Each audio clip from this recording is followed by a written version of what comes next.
उभ्या पिकातल ढोर, किती हाकला कातल ढोर, किती हाकला हाक.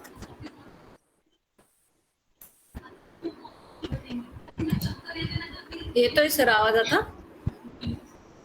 हॅलो, बंद झालं.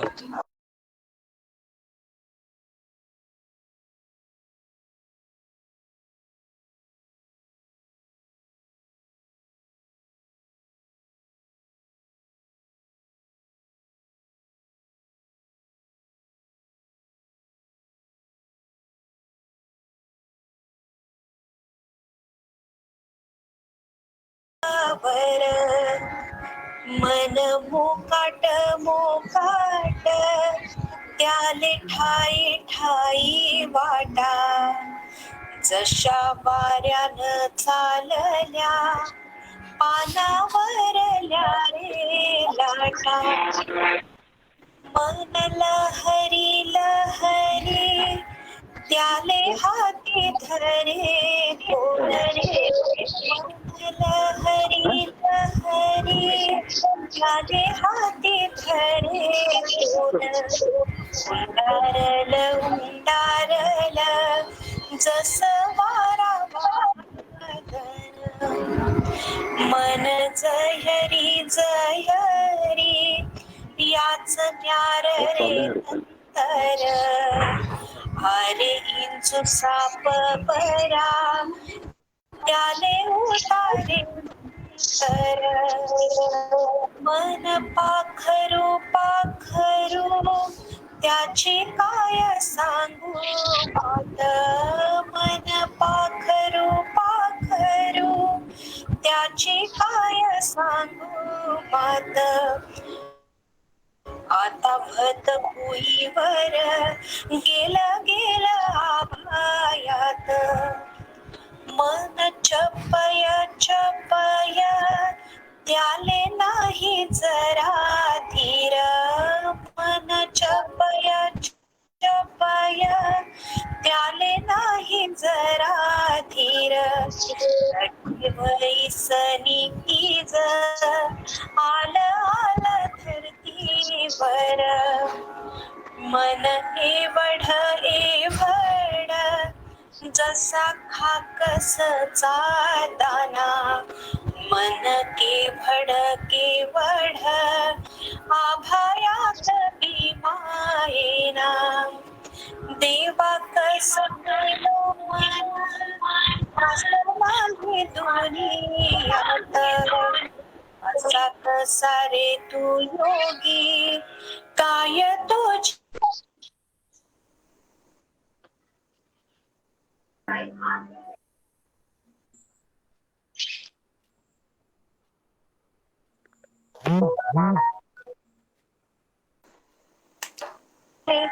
असं सपन पडल मन वढाय वढाय. तुम्हाला आजचा भाग आवडला असेल तर आम्हाला अवश्य लाईक. सुरू करा. सुरू करू. हो, होय होय. होय. साथी नमस्कार. महाराष्ट्र अंधश्रद्धा निर्मूलन समिती मार्फत मानसिक आरोग्य व्यवस्थापन विभाग व विविध उपक्रम विभाग आयोजित मन के साथ मन की बात 5 दिवसीय ऑनलाईन राज्यस्तरीय व्याख्यानमालेत आपले सर्वांचे मनापासून स्वागत. सुस्वागतम सुस्वागतम सुस्वागतम. मित्रांनो, सध्याच्या गेल्या दीड वर्षापासून लॉकडाऊनच्या स्थितीत सर्वांचेच दैनंदिन जीवनातील सामाजिक, आर्थिक व शारीरिक तसेच मानसिक समस्या निर्माण झालेल्या आहेत. त्यातच मन आणि मनाचे आरोग्य चांगले राहावे असे सर्वांना वाटते. परंतु हा सर्वांचा जिव्हाळ्याचा विषय आहे. या मानसिक आजाराबद्दल सर्व स्तरातून संपूर्ण ज्ञान असणे ही भविष्यकालीन सुदृढ समाजाची गरज आहे. त्यासाठी आपण आपल्या व्याख्यानमालेच्या पहिल्या दिवशी चला डोकावूया मनाच्या गाभाऱ्यात याविषयी आजचे वक्ते माननीय डॉक्टर प्रदीप जोशी सर, मानसोपचार तज्ञ जळगाव यांचे मनोगत आपण ऐकणार आहोत. मी डॉक्टरांचं देखील या ठिकाणी स्वागत करतो. डॉक्टर महाराष्ट्र अंधश्रद्धा निर्मूलन समितीचे मानसिक विभागाचे राज्याचे प्रमुख आहेत. आपण आजच्या कार्यक्रमाची सुरुवात एका गाण्याने करणार आहोत. तरी मी संयोजकांना विनंती करतो की त्यांनी गाणं श्रोत्यांना ऐकवावे. आता तू इलेक्शन मध्ये बिझी झाला की तुला काही मिळेल नाही मिळणार सांगता ना म्हणून आताच काढ. गाणं लावायचंय. नाही, गाणं अगोदरच वाजून झालं आहे, त्याच्यामुळे आपण पुढे जाऊया. Okay okay. तरी मी आजच्या कार्यक्रमाच्या प्रास्ताविकेसाठी जळगाव जिल्ह्याचे जिल्हा कार्याध्यक्ष माननीय दिगंबर कटारे सर यांना विनंती करतो की त्यांनी आजच्या कार्यक्रमाचं प्रास्ताविक करावं. Doctor Digambar Katare sir. नमस्कार मित्रांनो.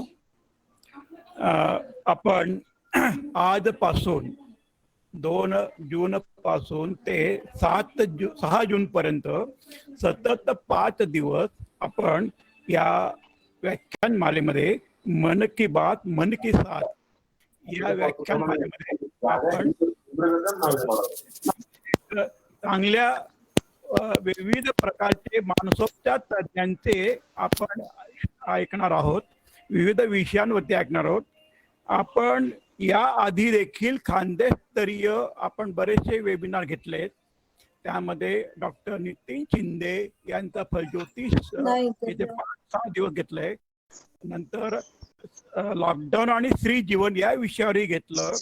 आणि आता आपण 2 जून ते 6 जून पर्यंत आपण या मानसोपचार तज्ञांचे विविध विषयावरती असलेलं आपण व्याख्यानांचा लाभ घेणार आहोत.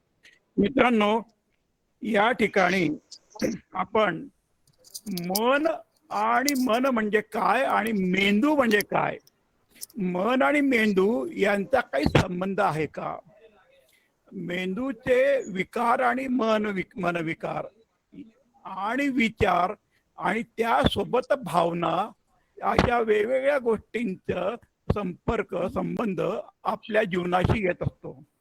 आता हल्लीचा जो काळ आहे की कोरोना सदृश काळामध्ये आपण सारे वैफल्यग्रस्त झालोय आणि आपल्या मानवी जीवनावरती एक विशिष्ट प्रकारची लहर आली आहे.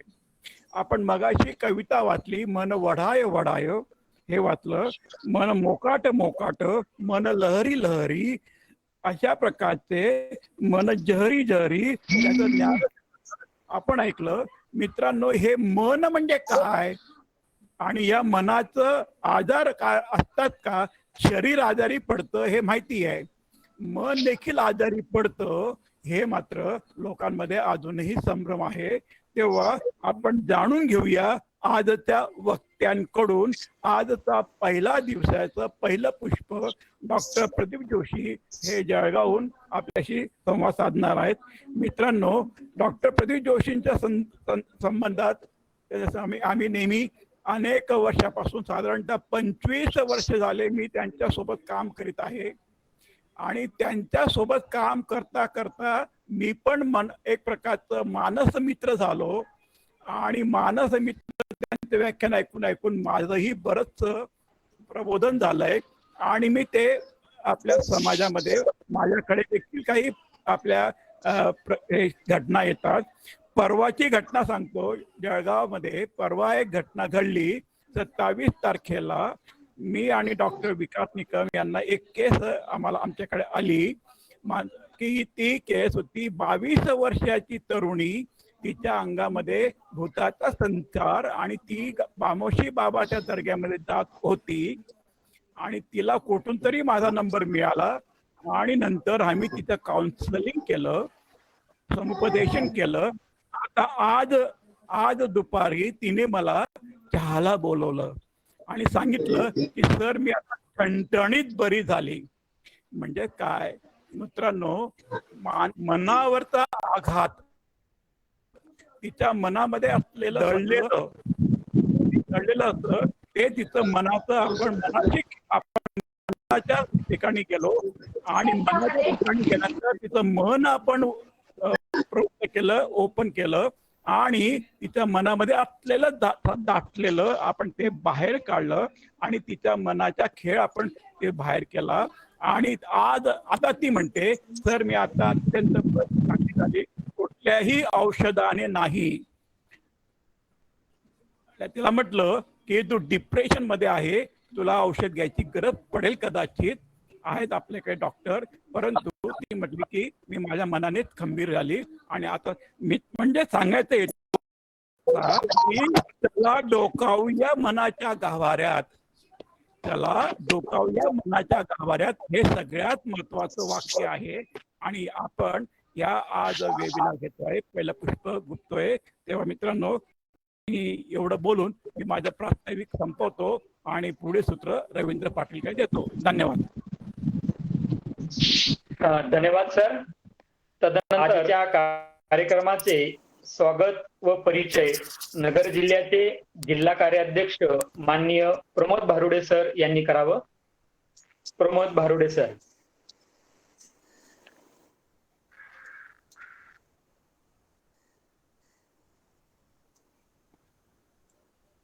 भारुडे सर. हॅलो, हा येतोय बोला. येतोय.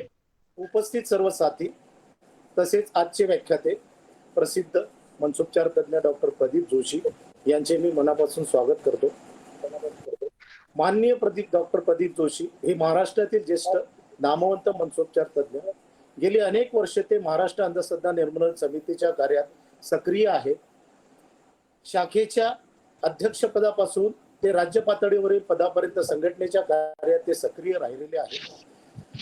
सध्या ते संघटनेच्या मानसिक आरोग्य व्यवस्थापन विभागाचे राज्य प्रमुख तसेच अंधश्रद्धा निर्मूलन समितीच्या वतीने कोरोनाच्या दहशत आणि भीतीच्या पार्श्वभूमीवर लोकांना मानसिक आधार देण्यासाठी मानस मित्र हेल्पलाईनचे प्रमुख आहेत. त्यांच्या संकल्पनेतून आणि त्यांच्या परिश्रमाने गेली कित्येक वर्ष कार्यकर्त्यांमध्ये मन आणि मनाचे आजार याबद्दल प्रशिक्षणाची जबाबदारी ते निष्ठेने पार पाडित आहेत. विशेष उल्लेख करावा अशी बाब म्हणजे डॉक्टरांच्या संकल्पनेतून व त्यांच्या प्रयत्नांनी चाळीसगाव येथील दर्ग्यावर येणाऱ्या मानसिक रुग्णांना आधार व उपचार करण्याचे काम डॉक्टर प्रदीप जोशी कित्येक वर्षापासून करत आहेत. महाराष्ट्रातील हे एकमेव मोफत उपचार केंद्र आहे. रोटरी क्लब सारख्या सामाजिक संस्थेत देखील ते गेल्या अनेक वर्षापासून सक्रिय आहेत. आपल्या बुद्धी चातुर्याने डॉक्टर शालेय जिल्हास्तरीय विद्यापीठ स्तरापर्यंत आपला क्रमांक कायम ठेवला. व्यवस्थापकाबाबत म्हटले तर त्यांचे अनेक पैलू पाहायला मिळतील. चला तर डोकावूया मनाच्या गाभाऱ्यात हा सरांचा आजचा विषय आहे. मी डॉक्टर प्रदीप जोशी सरांना विनंती करतो की त्यांनी आपल्या मांडणीला सुरुवात करावी. धन्यवाद सर. धन्यवाद. मित्रांनो, मी काही थोड्या सूचना करू इच्छितो. सर्व कार्यकर्त्यांना तसंच हितचिंतकांना एक विनंती आहे की आपण सर्वांनी आपले माईक व व्हिडिओ म्यूट ठेवावेत. स्क्रीन प्रेझेंटेशन कुणीही करू नये. आजच्या विषयासंबंधी काही प्रश्न आपल्या मनामध्ये निर्माण झाले असतील ते आपल्याला जर विचारायचे असतील तर चॅट बॉक्स मध्ये ते लिहून पाठवावे. जास्तीत जास्त प्रश्नांची उत्तरे वक्ते देण्याचा प्रयत्न करतील. त्याचबरोबर मित्रांनो, आपण मानस मित्र हेल्पलाईन चालवतो. आपल्याला मानसिक आरोग्या संदर्भात काही समस्या असतील तर त्या हेल्पलाईनची मदत घेऊ शकतात. तुम्हाला या कामात जर सहभागी व्हायचे असेल तर चॅट बॉक्स मध्ये आपलं नाव, आपला मोबाईल नंबर पाठवावा, म्हणजेच पुढे आपल्याला त्या ठिकाणी शाखेशी जोडलं जाईल. यानंतर मी जास्त वेळ न दडवता आजच्या या वेबिनारचे वक्ते माननीय डॉक्टर प्रदीप जोशी सर यांना विनंती करतो की त्यांनी आपल्या विषयाच्या मांडणीला सुरुवात करावी. Doctor Pradeep Joshi sir. धन्यवाद रवींद्र पाटील. धन्यवाद भारुडे सर, माझ्या परिचयाबद्दल आणि आजचा हा कार्यक्रम जो आपण घेतो आहोत त्या कार्यक्रमाबद्दल त्याची पार्श्वभूमी अशी आहे की आपल्याला मानस मित्र म्हणून हेल्पलाईन जी आहे ती मानस मित्र हेल्पलाईन आपल्याला आपण चालू केली होती, पण याच्या बरोबरच आपण मानस मित्र ही संकल्पना आपण गेले बरेच वर्ष राबवतो आहोत आणि आपल्या असं लक्षात आलेलं आहे की मानस मित्र हा भाग आपल्याला मोठ्या प्रमाणामध्ये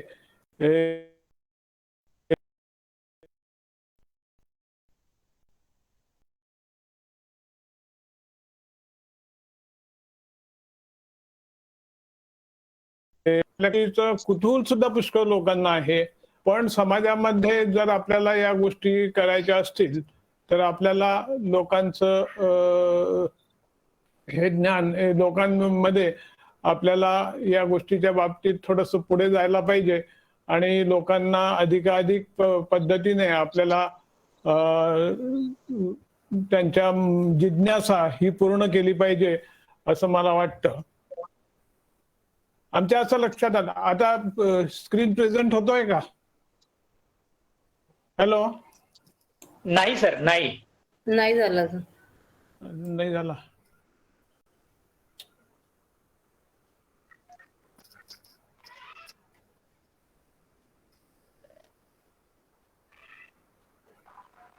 अवधूत,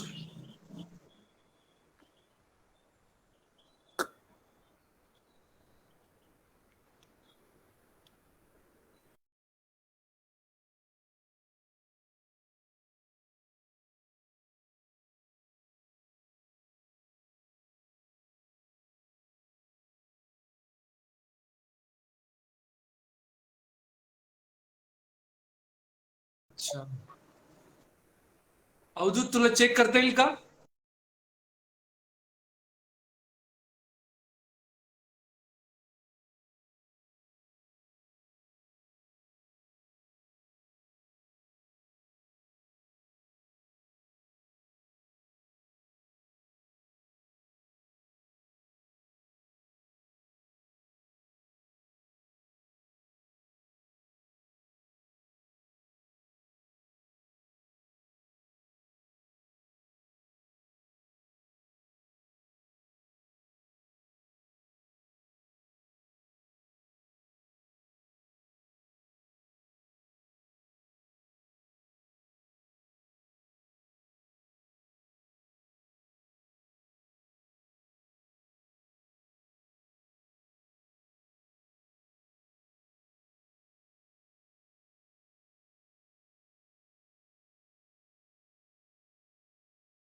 ही व्याख्यानमाला आपण आजपासून सुरू करतो आहोत आणि मला खूप आनंद होतो आहे की महाराष्ट्रातल्या सगळ्या नामवंत मानसोपचार तज्ञांनी याला प्रतिसाद दिलेला आहे आणि अगदी आनंदाने एक सेकंदाचाही वेळ न घेता त्यांनी याच्यासाठी सहभाग घ्यायला तयारी दाखवलेली आहे. मला असं वाटतं की या व्याख्यानमालेच्या योगे आपण सर्व कार्यकर्त्यांना आणि इतर लोकांना सुद्धा जे जे सहभागी होतील त्यांना एकूण मनाची अवस्था, मानसिक आजार त्याच्याविषयी आपल्याला काय काय करता येतं मानसिक आजारांविषयी या बाबतीमध्ये पुष्कळसं प्राथमिक ज्ञान आपल्याला मिळणार आहे. मित्रांनो, ही व्याख्यानमाला ही जरा प्राथमिक स्वरूपाचीच आहे हे आपण लक्षात घेतलं पाहिजे.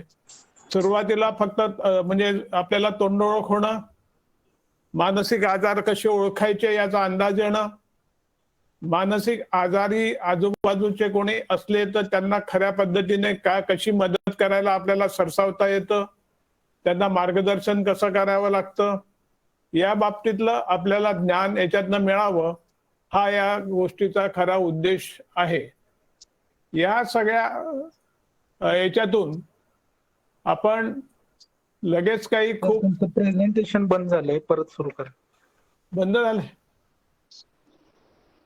प्रेझेंटेशन बंद झालेलं नाहीये, ते पिन करावं लागेल सगळ्यांना. आहे ते मध्ये कोणी तर वेगळ्यांनी कोणी दुसऱ्याने presentation परत केल्यामुळे प्रेझेंट ते- केलंय, त्यामुळे प्रॉब्लेम झालाय. प्रेझेंटेशन चालू आहे सरांचं. चालू आहे चालू आहे ना. चालू आहे. तर याच्यातून आपल्याला जेवढं ज्ञान मिळावं आणि लोकांमध्ये वावरत असताना, कारण आपल्या सर्व लोकांचा समाजामध्ये खूप चांगल्या प्रकारचा सहभाग असतो आणि त्यांचे कॉन्टॅक्ट खूप चांगले असतात, त्यामुळे लोकांना मार्गदर्शन करण्याची संधी आपल्याला चांगल्या प्रकारे मिळेल. आमचा अनुभव असा आहे की आम्ही चाळीसगावला जेव्हा ही मानस मित्र संकल्पना सुरू केली त्यावेळी प्रशिक्षणानंतर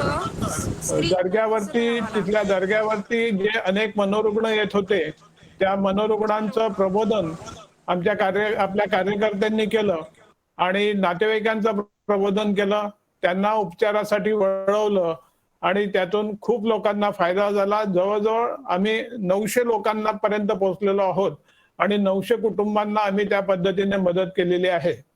गेल्या वर्ष दीड वर्षात सगळी देवस्थानं बंद असल्यामुळे आता सध्या आपल्याला त्याच्यामध्ये फारसं काही करता येत नाहीये, पण जेव्हा लॉकडाऊन लागायचा होता तोपर्यंत जवळजवळ 900 कुटुंबांना त्या गोष्टीचा फायदा झालेला आहे आणि अशा पद्धतीने या गोष्टीचा उपयोग होऊ शकतो.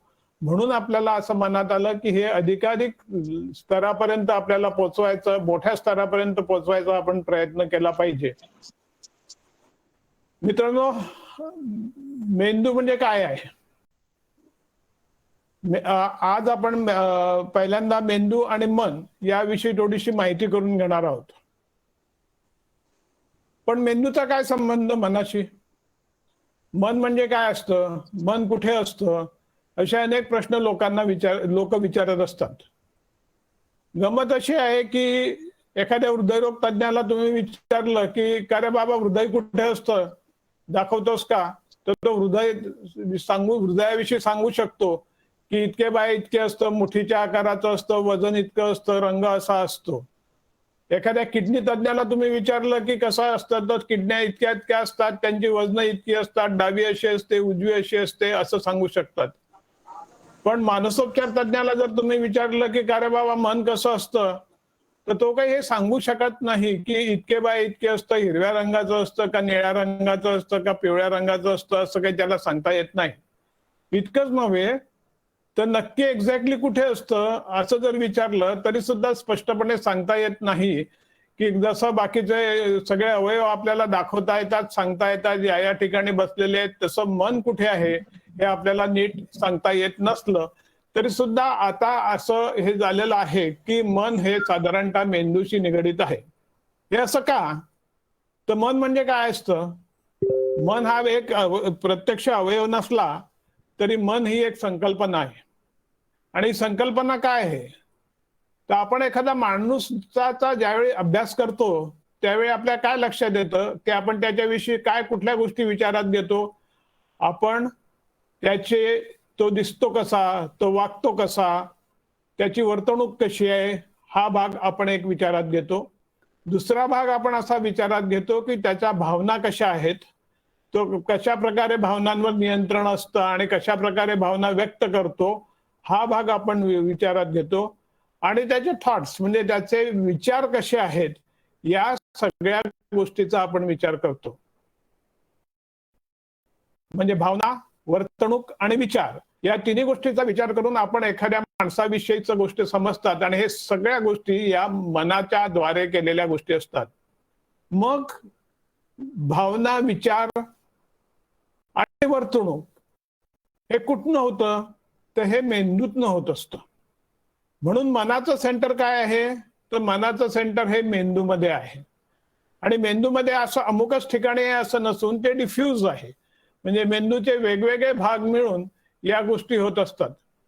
त्यामुळे आपण पहिल्यांदा मेंदूचं साधारणतः मेंदूविषयी थोडीशी ओळख आपण करून घेणार आहोत. ही ओळख अर्थात ढोबळ आहे. जे आपल्यातले शास्त्राचे विद्यार्थी असतील त्यांना कदाचित हे फारच बेसिक वाटणार आहे, पण हे सर्व लोकांना समजावं यासाठी आपण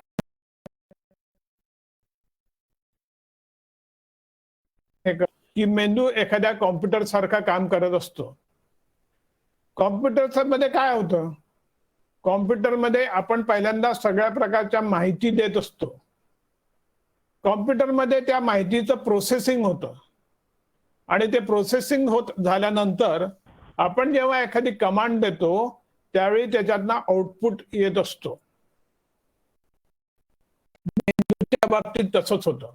आपले 5 सेन्सेस असतात, म्हणजे ज्ञानेंद्रिय असतात. डोळे असतात, कान असतात, नाक असतं, स्पर्श असतं आणि जीभ म्हणजे चव, हे सगळे ज्ञानेंद्रिय असतात. या 5 ज्ञानेंद्रियांच्या आधारे आपल्या मेंदूमध्ये वेगवेगळी माहिती शिरत असते. ही माहिती जी मेंदूमध्ये शिरते त्या माहितीचा वरती प्रोसेसिंग होतं. त्यातली कुठली माहिती मेंदूत ठेवायची, कुठली माहिती मेंदूत ठेवायची नाही, जी ठेवायची ती कशा प्रकारे ठेवायची, काही क्षणांसाठी ठेवायची का काही तासांसाठी ठेवायची का अनंत काळासाठी ठेवायची, या सगळ्या गोष्टींचं मेंदूमध्ये त्याचं प्रोसेसिंग होत असतं. आणि याच्या आधारे आपले विचार आणि मेंदूचे वेगवेगळ्या ऍक्टिव्हिटीज या कंट्रोल होत असतात. याच्यातूनच मग आपण कशा पद्धतीने रेस्पॉन्सेस देतो वेगवेगळ्या परिस्थितीला, वेगवेगळ्या सिच्युएशन मध्ये आपण कसं रिॲक्ट होत असतो, कसं बोलतो, कसं वागतो, हे याच्यातून ठरत असतं. म्हणजे मेंदू हा एखाद्या कॉम्प्युटर सारखा आहे हे आपण लक्षात घेतलं पाहिजे. जी माहिती मेंदूमध्ये आपण टाकत असतो त्याच्याच आधारे या गोष्टी होत असतात.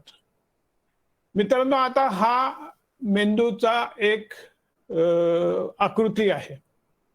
हे वेगवेगळ्या रंगाचे मेंदूचे भाग तुम्हाला दिसत आहेत, त्यांना लोब्स असं म्हणतात. वेगवेगळे लोब्स आहेत. हे लोब्स आता दिसायला असे रंगीबेरंगी दिसत असले तरी मेंदूमध्ये ते असे रंगीबेरंगी नसतात. हे फक्त आपल्याला कळावं म्हणून असे रंगीबेरंगी आता दाखवलेले आहे या फिगरमध्ये. ह्या सगळ्या वेगवेगळ्या लोबचं वेगवेगळं काम असतं. यामध्ये तुम्हाला असं दिसेल की एक फ्रंटल लोब आहे, एक पॅरायटल लोब आहे, टेम्पोरल लोब आहे, ऑक्सिपिटल लोब आहे, सेरेबेलम आहे. सेरेबेलमला आपण सगळेजण मिळून लहान मेंदू असं म्हणत असतो. आणि हा जो बाकीचा सगळ्या लोबचा भाग आहे तो साधारण आपण मोठा मेंदू म्हणून संबोधत असतो. याच्या खाली हा गुलाबी रंगाचा जो भाग तुम्हाला दिसतोय ना, तो ब्रेनस्टेमचा भाग आहे. म्हणजे हा मेंदूचा गाभा आहे. We can't see the screen, sir. हा मेंदूचा गाभा आहे. आता तुम्हाला एक लक्षात येईल की माणूस जसजसा प्रगत होत गेला उत्क्रांतीमध्ये, तसतसं माणसाचा मेंदू अधिकाधिक प्रगत होत गेला. जे प्राणी प्रगत नव्हते त्या प्राण्यांमध्ये हा ब्रेनस्टेमचा जो भाग आहे. स्क्रीन दिसत नाही सर. स्क्रीन दिसत नाही. कोणी दुसऱ्यांनी शेअर केलाय का? नाही, सरांचे 2 अकाउंट आहे. दोघांपैकी एका अकाउंट वरती क्लिक करा आणि त्याला पिन करा. तुम्हाला व्हिडिओ स्लाइड वगैरे दिसून जाईल. आमच्या याच्यावर एकच अकाउंट दिसतंय. नाही, 2 अकाउंट आहेत. दोन अकाउंट आहेत. प्रदीप जोशी या नावाने 2 अकाउंट आहेत. बघा तुम्ही. पिनचं जे बटन आहे ते बेल सारखं दिसतं, त्याला टच सरांचे 2 अकाउंट आहेत. दुसरे अकाउंट त्यांनी एखाद्याने पिन केलं तर होऊन जाईल. सर आम्हाला फक्त जोशी सरांचे 2 अकाउंट आहेत. त्यापैकी खालचे जे अकाउंट आहे स्क्रीनवर ते त्याच्या बाजूला 3 डॉट दिसतील. त्या 3 डॉटला टच केल्यानंतर मग परत पिन शेअरिंग येईल. त्या पिनवर टच केल्यानंतर आपल्याला ऐकू येणार आहे आणि स्क्रीन एकच अकाउंट सुरू करा. नाही ठीक आहे, तुमचा प्रॉब्लेम असेल तुम्ही आता राहू द्या. ज्यांच्या इथं 2 दिसत असतील त्यांनी बघा कृपया. सर सुरू करा.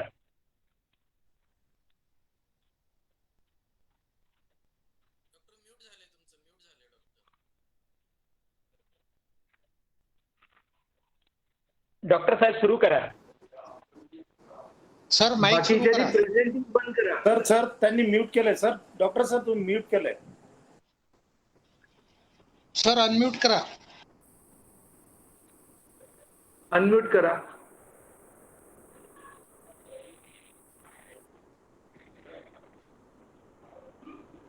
अवधूत त्यांचा अनम्यूट करता येईल का? नाही तर नाच करावं लागेल.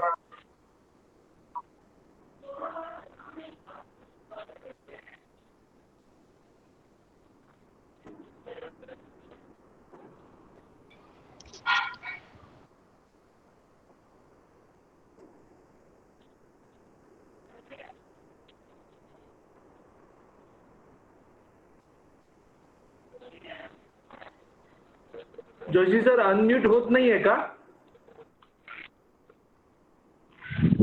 वैष्णवी यांनी कृपया प्रेझेंटिंग बंद करावं. अवधूत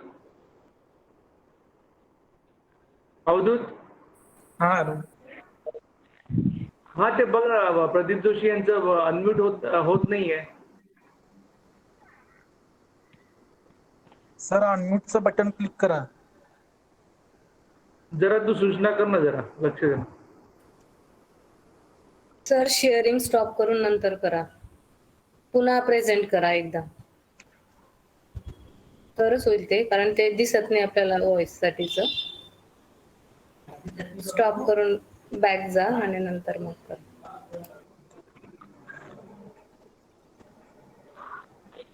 हा म्यूट आहात तुम्ही.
मेंदूचा आकार मोठा होत गेला आणि विशेषतः हा जो मेंदू आहे ज्याला आपण मोठा मेंदू म्हणतो तो अधिकाधिक प्रगल्भ होत गेला.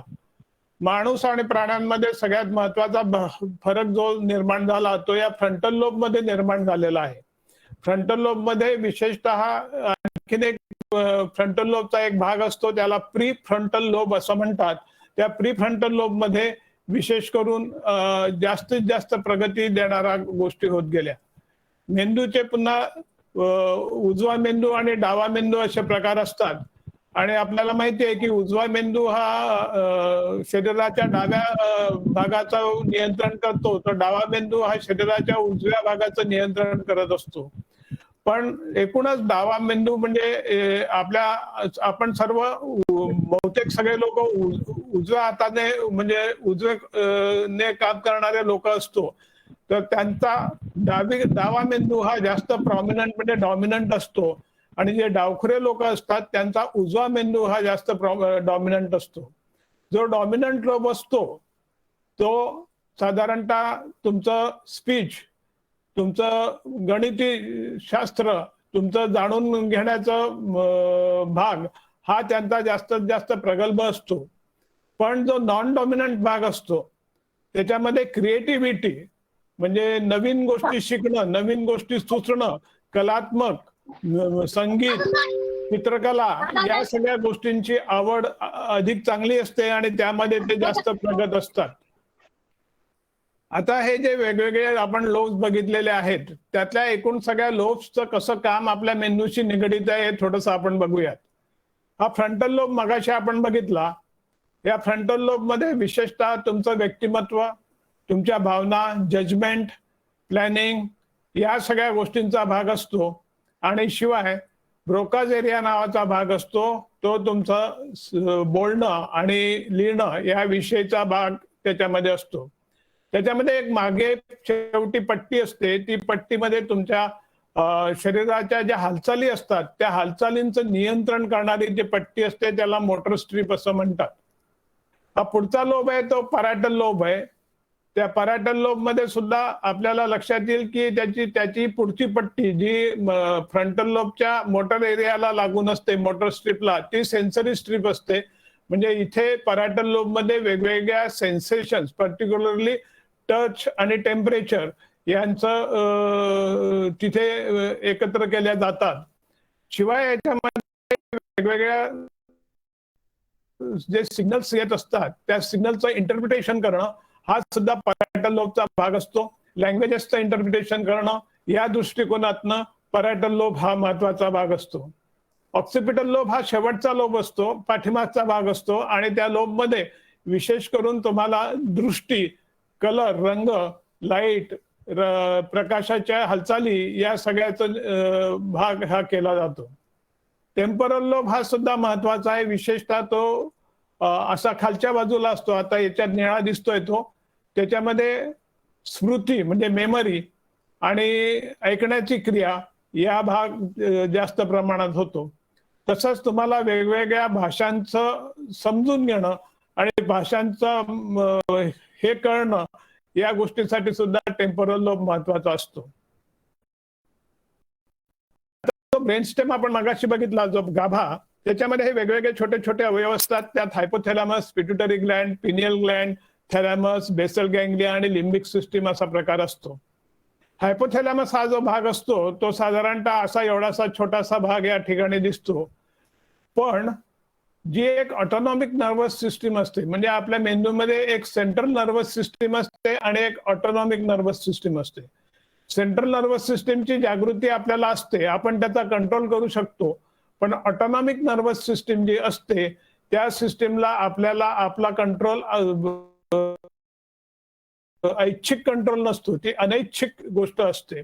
म्हणजे आपली भूक, झोप, आपल्याला वेगवेगळे सेक्शुअल रेस्पॉन्सेस, आपलं ब्लड प्रेशर, आपला पल्स रेट, भावना या सगळ्या गोष्टीचं नियंत्रण हे या हायपोथॅलॅमस नावाच्या छोट्याशा भागातनं होत असतं आणि तो त्या दृष्टिकोनातनं महत्वाचा असतो. या पिट्युटरी आणि पिनियल ग्लँड्स आहेत. पिट्युटरी ग्लँड्स ही वेगळ्या सगळ्या आपल्या शरीरातल्या हार्मोन्सचा कंट्रोल करत असते आणि त्याच्यामुळे आपली माणसाची वाढ होणं, सेक्शुअल डेव्हलपमेंट होणं या सगळ्या गोष्टींच्या बाबतीमध्ये त्याचा रोल असतो. पिनियल ग्लँड्स मध्ये मेलाटोनिन नावाचा द्रव हे होत असतो आणि त्याच्यामुळे दिवस आणि रात्रीचं सर्कल जे आपल्या शरीरात असतं, म्हणजे झोपेच्या दृष्टिकोनातनं ही पिनियल ग्लँड खूप महत्वाची असते. एकूण या सगळ्या बाबतीमध्ये जेव्हा आपण मेंदूच्या बाबतीतला किंवा भावनांच्या बाबतीमधला मेंदूचा भाग जर आपण म्हटला तर हे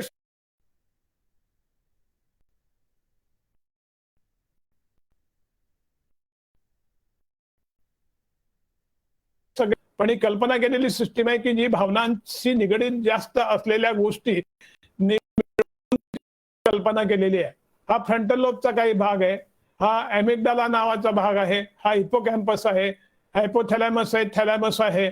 या सगळ्या गोष्टींचा मिळून लिम्बिक सिस्टीम होत असते आणि ती आपल्या भावनांचा कंट्रोलच्या दृष्टिकोनातनं खूप महत्वाची असते. आता हा जो मेंदू आहे ना, हा मेंदू काही साधा सुद्धा नसतो. त्याच्यामध्ये पेशी असतात आणि या पेशी अब्जावधी पेशी आपल्या मेंदूमध्ये असतात आणि सगळं कार्य या छोट्या पेशींमधूनच खूप मोठं कार्य होत असतं. या ज्या पेशी आहेत त्या न्यूरॉन्स नावाच्या पेशी असतात आणि या सगळ्या न्यूरॉन्स पेशींच्या आजूबाजूला ग्लायल सेल्स म्हणून असतात, म्हणजे त्या पेशी बांधल्यासारख्या असतात. एक काळ असा होता की ज्यावेळी ग्लायल सेल्सचा भाग म्हणजे हा फक्त काही महत्वाचा मानला जायचा नाही, पण आताच्या संशोधनात न्यूरॉन्स बरोबर या ग्लायल सेल्स सुद्धा महत्वाच्या आहेत असं मानलं जातं. हे न्यूरॉन्सची एक सर्वसाधारण रचना आहे. ही सेल बॉडी आहे, म्हणजे न्यूरॉन ही पेशी जी आहे त्या पेशीची ही बॉडी आहे आणि तुमच्या असं लक्षात येईल की या पेशीपासून अशा लहान लहान फांद्या खूप निघालेल्या आहेत. या लहान लहान फांद्यांना डेंड्राइट्स असं म्हणत असतात. पण एक फांदी जी तुम्हाला दिसते आहे ती खूप लांबवर अशी गेलेली दिसते आहे आणि या फांदीला म्हणतात ॲक्झॉन. आता या ॲक्झॉनचं काम काय असतं, तर या पेशीतून जे काही संवेदना येतात किंवा मेसेजेस येतो, तो मेसेज या याच्यातून पुढच्या पेशीच्या छोट्या फांद्यांना म्हणजे डेंड्राइट्सना तिथे जोडलं जातं आणि त्या डेंड्राइट्सना ते मेसेज दिले जातात. तो मेसेज म्हणजे या पेशीपासून तर त्या पेशीकडे जात असतो. म्हणजे या बाकीच्या डेंड्राइट्स ज्या आहेत किंवा पहिल्या पेशीच्या ते आजूबाजूच्या पेशींकडनं मेसेज स्वीकारतात आणि तो मेसेज पुढे पाठवत जातात. हे असं संदेश वहनाचं जे काम असतं ते सगळ्यात महत्वाचं काम मेंदूच्या बाबतीत होत असतं. आणि हा मेंदू ही पेशी एक पेशी पुढच्या पेशीला जिथे जोडली जाते ना, तो भाग सगळ्यात महत्वाचा भाग मानला जातो. हा जो पेशीजोड आहे म्हणजे इंग्रजीमध्ये त्याला सायनॅप्सिस असं म्हणतात. हे तुमच्या असं लक्षात येईल की ही आधीच्या याचे ॲक्झॉन म्हणजे मोठ्या फांदीची ही शेवट आहे आणि हा पुढच्या पेशीच्या छोट्या फांदीचा हा सुरुवातीचा भाग आहे म्हणजे डेंड्राइट्सचा. म्हणजे ही आणि याला हा पेशीजोड म्हणतात. या दोघांमध्ये ही पोकळी आपल्याला दिसते आहे, याला पेशीजोड असं म्हणतात किंवा सायनॅप्सिस म्हणतात. त्यामुळे ही जी मेम्ब्रेन या ठिकाणी दिसते तिला प्री सायनॅप्टिक मेम्ब्रेन म्हणतात आणि हिला पोस्ट सायनॅप्टिक मेम्ब्रेन असं म्हणत असतात. आता या आधीच्या पेशीजोडमध्ये आधीच्या पेशीकडून येणाऱ्या मध्ये तुम्हाला असं दिसेल की या छोट्या छोट्या अशा पोकळ्या दिसत आहेत, याला वेसिकल म्हणतात. या पोकळ्यांमध्ये वेगवेगळे रसायन असतात आणि हे रसायनांचा जे येतात त्या रसायनांच्या मार्फत त्या एका विशिष्ट गोष्टींनी विशिष्ट वाहनाच्या प्रकारांनी त्या इथे या सायनॅप्टिक क्लेफ्ट मध्ये सोडल्या जातात. ती रसायनं वेगवेगळी सोडली जातात आणि मग ती रसायनं या पुढच्या पेशीच्या पोस्ट सायनॅप्टिक मेम्ब्रेनवरच्या वेगवेगळ्या रिसेप्टर्स असतात, त्या रिसेप्टर्सला कार्यरत करतात, स्टिम्युलेट करतात किंवा इनिबिट करतात आणि त्या प्रकारे तो मेसेज हा पुढे जात असतो. हे रसायनांचा बॅलन्स या पेशीजोडमध्ये कसा आहे हा खूप महत्वाचा असतो. म्हणजे मेंदूमध्ये मानसिक आजारांमध्ये या सायनॅप्टिक क्लेफ्ट मध्ये हे कोणतं रसायन कशा प्रकारे आहे, किती जास्त आहे, कमी झालेलं आहे, कुठल्या भागामध्ये मेंदूच्या झालेला आहे, याच्यावरती वेगवेगळे आजार ठरत असतात. म्हणून त्या बाबतीमधली माहिती आपण थोडीशी आता घेतलेली आहे. ह्या ज्या वेगवेगळ्या पोकळ्या म्हणजे पेशींमध्ये ज्या पोकळ्यांमध्ये जे रसायनं आहेत असं आपण म्हणत असतो, ती रसायनही साधारणतः अशी वेगवेगळ्या प्रकारची असतात. आणि सेरोटोनिन म्हणून असतं, डोपामिन म्हणून असतं, गॅबा म्हणून असतं, ऍसिटाइल कोलिन म्हणून असतं. आणि या प्रत्येक रसायनाचं कार्य हे वेगवेगळं असतं. या फिगर आहेत त्या मुद्दाम तुम्हाला अशासाठी दाखवतो की मेंदूमध्ये इथे समजा आता एक डोपामिन नावाचं हे रसायन आहे. हे डोपामिन इथे होत असलं तरी सुद्धा त्याच्या वेगवेगळ्या 3 रूट्स असतात आणि त्या रूट्स मधनं ते मेंदूच्या काही विशिष्ट भागांना स्वतःचा कनेक्शन्स निर्माण करत असतात. आणि अशा प्रकारच्या कनेक्शन निर्माण करून संदेश वाहनाचा आणि संदेशाच्या बाबतीमध्ये ते काम करत असतं. हे त्याचप्रमाणे नॉरएड्रेनर्जिक, सेरोटोनिन या सगळ्या रसायनांचं हे वेगवेगळं कार्य या ठिकाणी आपल्याला दिसतं. आता डोपामिन नावाचं जे पहिलं द्रव्य आपण बघितलं ते स्किझोफ्रेनिया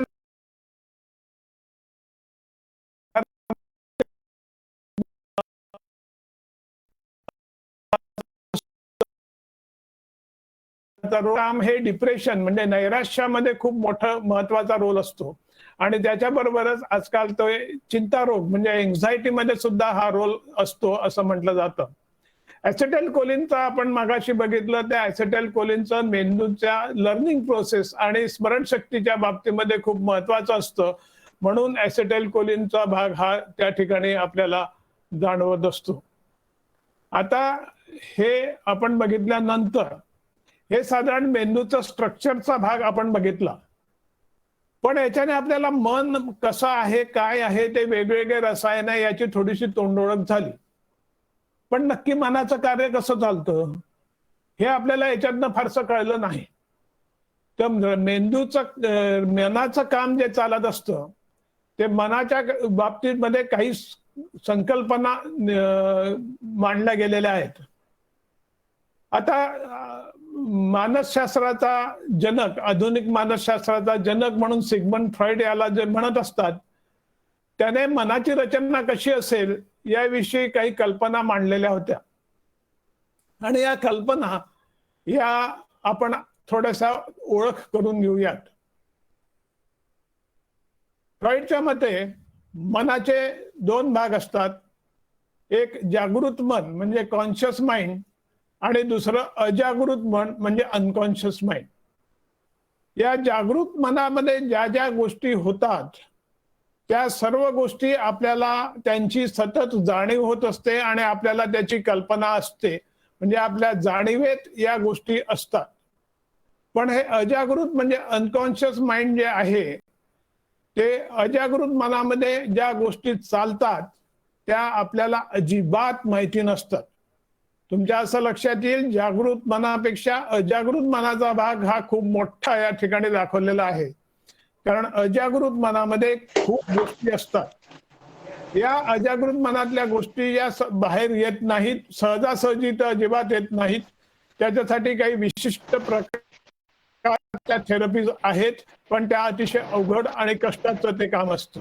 या जागृत आणि अजागृत मनाच्या जोडापाशी अर्धजागृत मन असतं. म्हणजे या अर्धजागृत मनामध्ये काय असतं, प्री कॉन्शियस माइंड असं त्याला म्हणतात. या अर्धजागृत मनामध्ये आपल्याला सतत त्या गोष्टी त्या मनातल्या जाणीवेत नसतात, पण थोड्याफार प्रयत्नाने आपल्याला त्या जाणीवेत आणता येतात. म्हणून ते अर्धजागृत मन असं म्हणत असतात. आता ही कल्पना फ्रॉइडने मांडली, पण पुढे असं लक्षात आलं की मनाच्या कार्याच्या साठी ही कल्पना पुरेशी नाही. म्हणून त्याने मग आणखीन एक मनाची रचना मांडली, ती म्हणजे ईद, इगो आणि सुपर इगो. या ईद, इगो आणि सुपर इगो म्हणजे काय आहेत, तर हे मनाचे 3 भाग आहेत. याच्यात आधी आपण एक लक्षात ठेवा की ईद म्हणजे पण तुमच्या असं लक्षात येईल की ईद हा भाग संपूर्णपणे अनकॉन्शियस माइंड मध्ये म्हणजे अजागृत मनामध्ये आहे.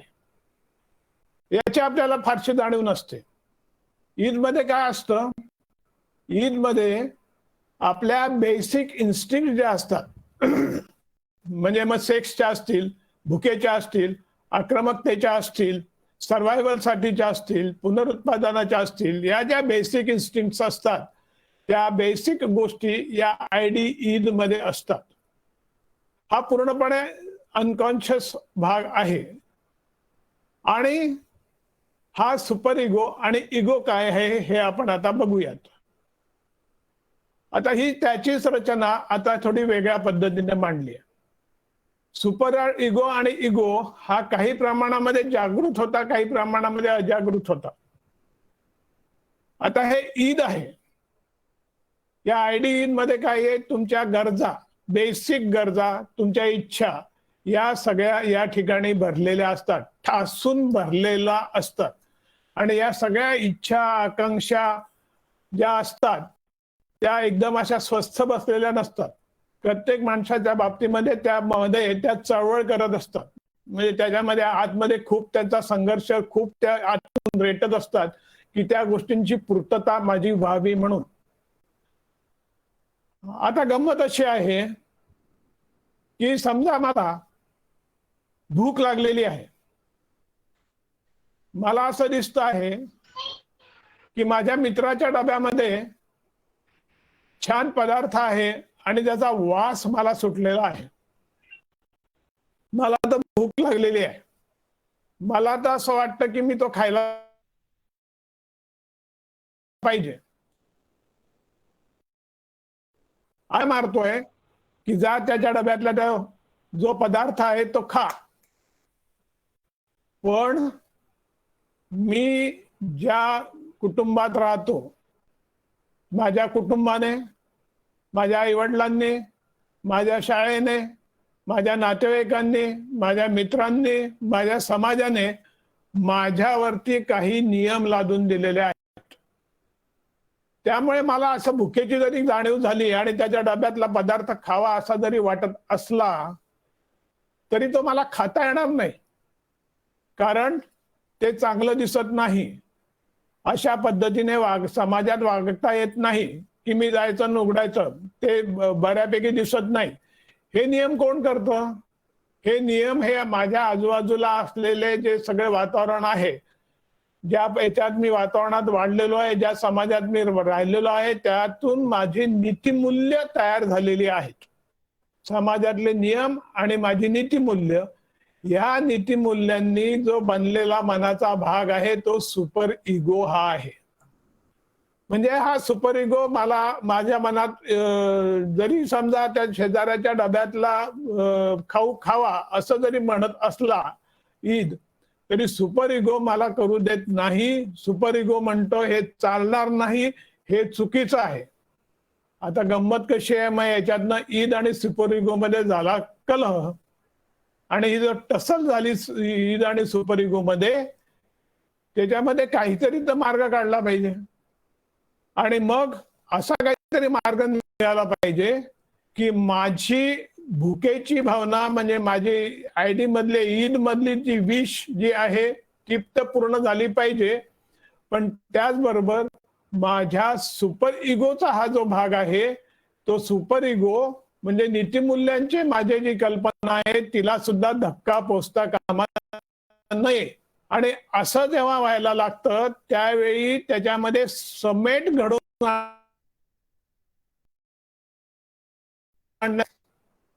तो समेट कसा घडवून आणतो? तो म्हणतो की जा तू तुझ्या मित्राला सांग की काय तुझी आई मस्त स्वयंपाक करते रे, किती छान स्वयंपाक करते, मला फार आवडतं तुझ्या आईचा हातचा स्वयंपाक. असं मी म्हटलं की माझा मित्र म्हणाला, अरे आज पण मी खूप छान डब्बा आणलेला आहे, तू घे ना 2 घास त्याच्यातले. मग आता काय झालं? याच्याने माझी गरज जी आहे ती तर पूर्ण झाली. माझी जी नीतिमूल्यांची कल्पना आहे ती पण, तिला पण धक्का पोचला नाही. म्हणजे काय की या इगोने असा रस्ता माझ्या मनामध्ये काढून दिलेला आहे की जो इगो, ईद आणि सुपर इगो या दोघांमध्ये समेट घडवून आणतो आणि त्या दोघांमध्ये संघर्ष होऊ देत नाही आणि त्याच्यामुळे माझ्या मनामध्ये चिंता किंवा एन्झायटी निर्माण होत नाही आणि त्यामुळे मी शांत, माझी मनस्थिती चांगल्या पद्धतीची राहते. या इगोच्या वेगवेगळ्या खेळी करतो त्यांना डिफेन्स मेकॅनिझम्स असं म्हणतात. डिफेन्स मेकॅनिझम म्हणजे काय, तर याला संरक्षक खेळी असं म्हणतात. याला संरक्षक खेळी का म्हणतात, तर ईद मधल्या ज्या इच्छा असतात त्या बेसिकली अतिशय प्रिमिटिव्ह स्वरूपाच्या असतात आणि त्या सहजासहजी बाहेर समाजामध्ये स्वीकारल्या जाण्यासारख्या नसतात आणि अशा स्वीकारल्या जाण्यासारख्या ज्या नसल्यामुळे त्यामध्ये त्या दुरुस्त करायला किंवा त्याचं रूपांतर चांगल्या पद्धतीने योग्य समाजाला ऍक्सेप्टेबल पद्धतीत करण्याचा भाग हा करत असतो. म्हणजे ईदमुळे मी जर तसंच्या तसं ईदच्या इच्छा पूर्ण करायला लागलो तर मला चिंता वाटते, कारण मला सुपर इगोचं प्रेशर असतं. त्यामुळे माझी चिंता टाळण्यासाठी तो वेगवेगळ्या खेळी करत असतो. या खेळींना संरक्षक खेळी असं म्हणतात. या संरक्षक खेळी ज्या असतात त्या संरक्षक खेळी वेगवेगळ्या प्रकारच्या असतात. विशेषतः त्या 3 प्रकारच्या असतात: अपरिपक्व, अर्धपरिपक्व आणि परिपक्व. हे इमॅच्युअर, अर्ध मॅच्युअर आणि पूर्ण मॅच्युअर अशा वेगवेगळ्या खेळी असतात. आता आपलं मन कोणत्या खेळी जास्त प्रमाणात करत असतं त्याच्यावर आपलं व्यक्तिमत्व ठरत असतं.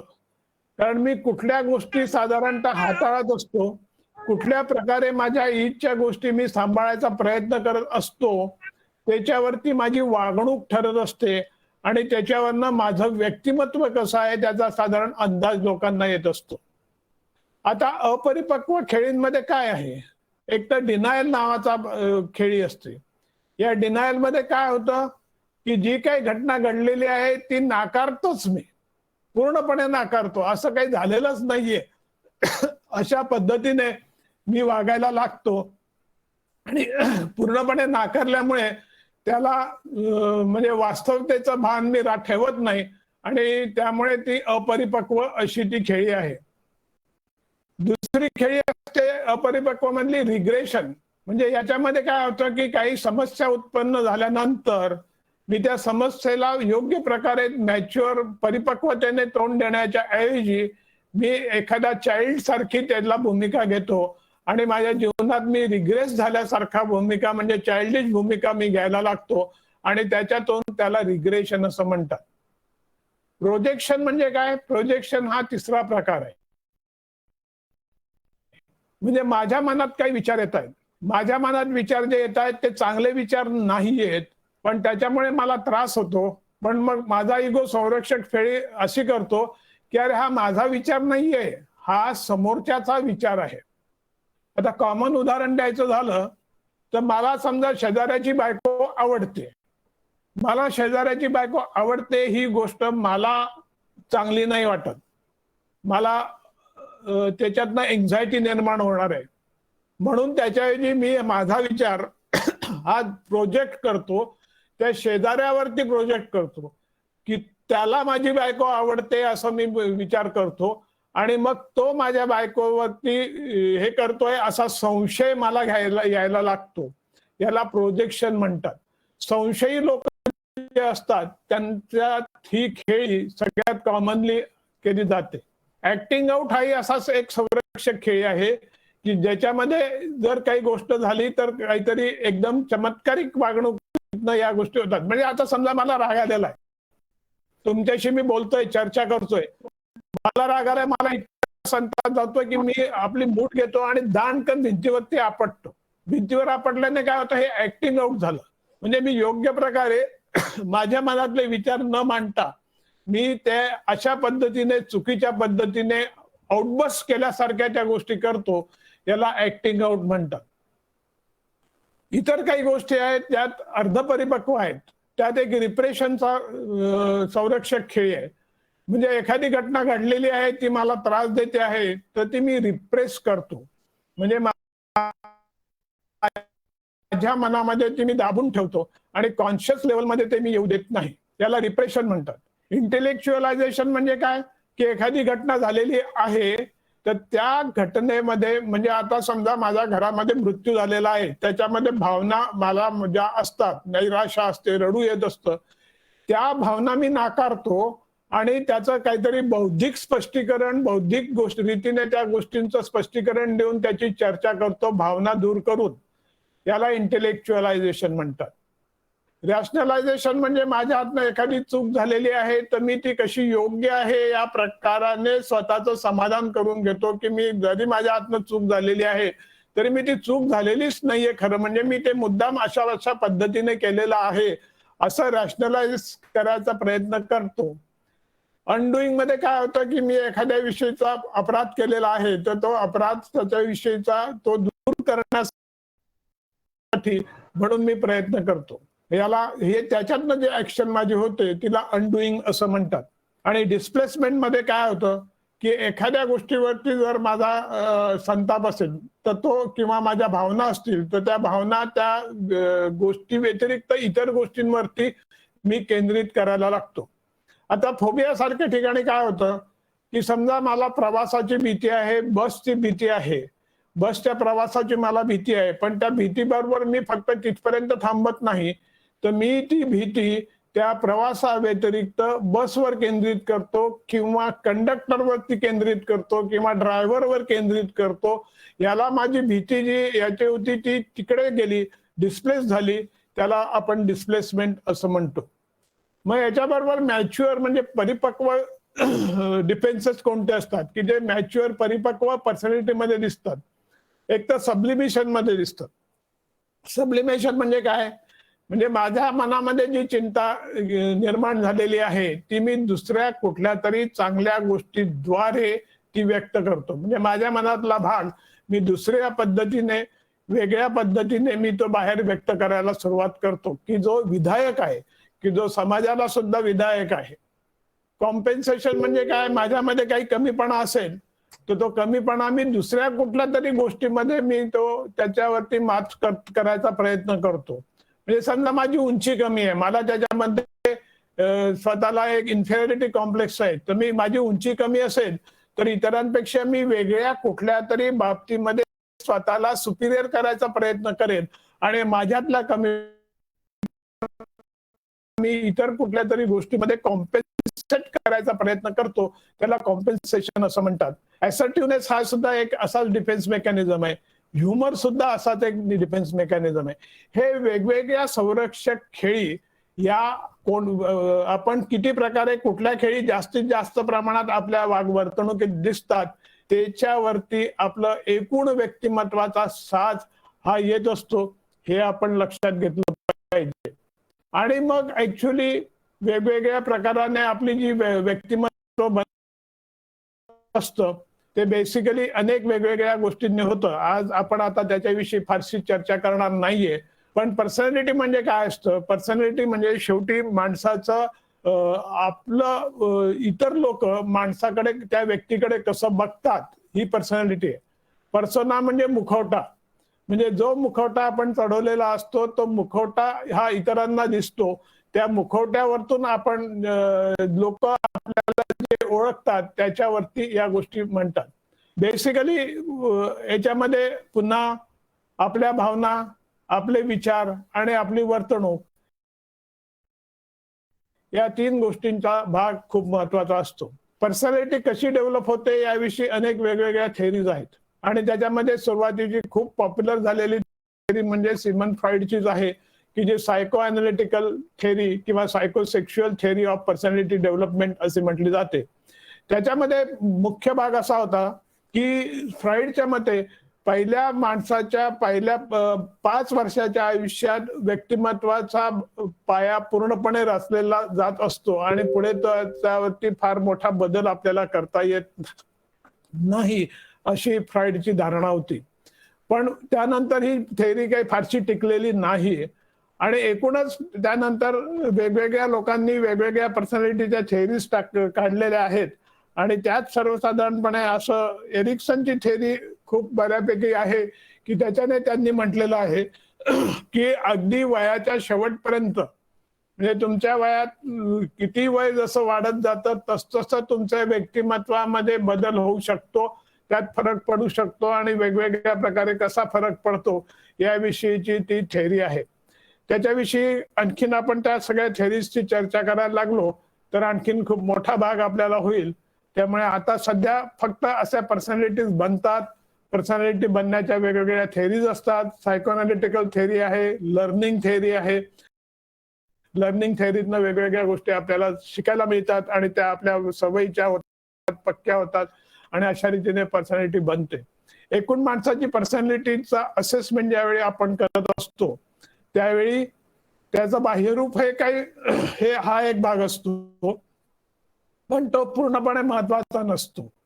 तर त्याची नैतिकता महत्वाची असते, त्याची वैचारिक लेवल कशी आहे ती महत्वाची असते आणि त्याचा कला म्हणजे वेगवेगळ्या कलांमध्ये त्याला किती इंटरेस्ट आहे, कसा आहे, सौंदर्य दृष्टी त्याची कशी आहे याच्यावरती त्याचं व्यक्तिमत्व अवलंबून असतं. म्हणजे दिसायला चांगला आहे, आमिर खान आहे, सिनेमाचा हिरो आहे म्हणून त्याची पर्सनॅलिटी चांगली आहे असं होत नाही. तेवढ्यापुरतं हे महत्वाचं नाहीये. पर्सनॅलिटी दिसणं चांगलं, कपडे कसे घालतो, राहतो कसा, हा भाग फक्त पहिल्या इम्प्रेशन पुरता महत्वाचा असतो. पण पुढे त्याचं वागणं, त्याची आवड निवड, त्याची वैचारिक लेवल, त्याचं भावनांवरती कसं नियंत्रण आहे हा भाग हा सगळ्यात महत्वाचा येतो आणि त्याच्यावरनच माणसाची पर्सनॅलिटी ठरत असते. मित्रांनो, मला असं वाटतं की जवळजवळ तासभर होत आलेला आहे. इथे मी आता थांबतो.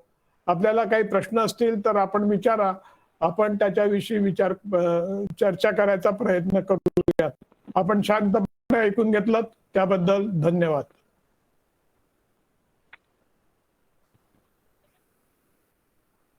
धन्यवाद डॉक्टर साहेब. सरांनी अतिशय सोप्या भाषेमध्ये आजचा विषय या ठिकाणी मांडलेला आहे. आपण जेव्हा आपलं दैनंदिन जीवन जगत असताना आपल्याला स्वतःला आणि कुटुंबाला त्याचबरोबर समाजामध्ये अशा अनेक घटना घडत असतात. त्या घटनांशी आपण कधी ना कधी या विषयासंदर्भात संपर्कात येत असतो. यानंतर आपण प्रश्नोत्तराकडे वळूया. प्रश्नोत्तर जर आले असतील, काही प्रश्न जर आले असतील तर ते प्रश्न आपल्याला घ्यायचे आहेत. त्यासाठी मी धुळे जिल्ह्याचे प्रधान सचिव माननीय प्राध्यापक डॉक्टर दीपक बाविस्कर सर यांना विनंती करतो की त्यांनी प्रश्न वाचून दाखवावेत. दीपक बाविस्कर सर.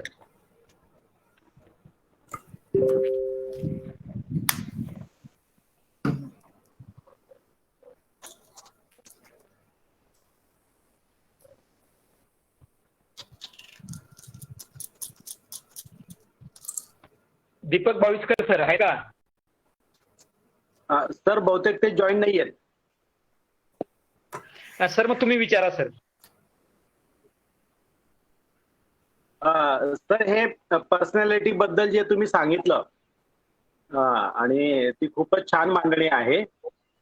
पण ऍक्च्युअली विचार आधी असतात आणि विचारांनी भावना तयार होतात आणि मग मनुष्य वागतो, की भावना आधी असतात आणि मग विचार होतात आणि मग वागतो, याबद्दल एक गोंधळ आहे. जरा त्याबद्दल थोडक्यात सांगा ना प्लीज. हे बेसिकली काय आहे माहितीये का की असं अमुक नंतर टमुक असं नसतं. हा एक जसा मी मुद्दाम दाखवलेला होता तो काही असा वेगळा हे नसतो. एकातून दुसरं येण्यापेक्षा त्या तिघांचा समतोल महत्वाचा असतो. म्हणजे तुमचे आचार, तुमची वर्तणूक, तुमचे विचार आणि तुमच्या भावना या एकत्रितपणे हातात हात घालून चालल्या पाहिजेत आणि हातात हात घालूनच चालतात. त्यामुळे अमुक एक गोष्ट आधी होते आणि त्याच्यानंतर दुसरं होतं असं नॉट नेसेसरीली. त्यामुळे हा भाग तसा येत नाही.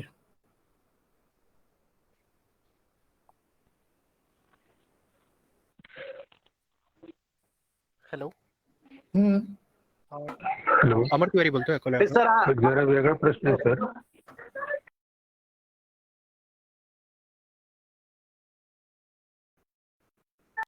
प्रश्न विनायक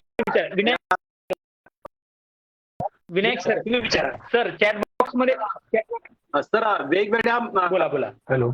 सर प्रश्न वेगवेगळ्या पर्सनॅलिटीच्या टेस्ट असतात आणि ज्या टेस्ट सोडवल्यावर आपली पर्सनॅलिटी कशी आहे याबद्दलचे तज्ञ माहिती देत असतात. तर त्यांचा किती उपयोग असतो ऍक्च्युअल स्वतःला समजून घेण्यामध्ये, त्याचा किती फायदा होतो?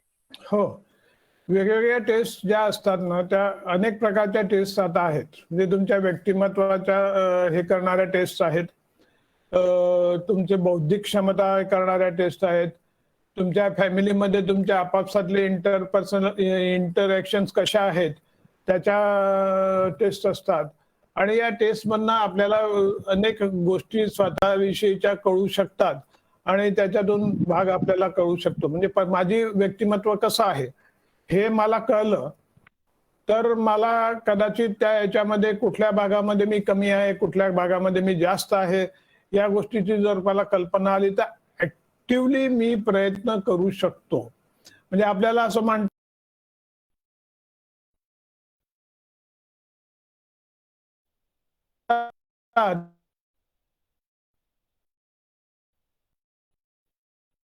की होत नाही.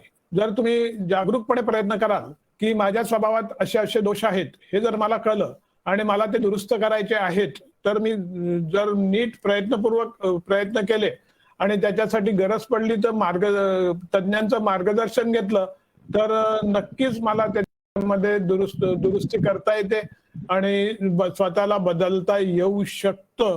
हे भाग आहे. फक्त एकच आहे की माणसाने स्वतः ओपन असायला पाहिजे. म्हणजे मला बदलायचं आहे, हा दोष माझ्यात आहे तर मला हे बदललं पाहिजे, हे त्याने स्वीकारलं पाहिजे.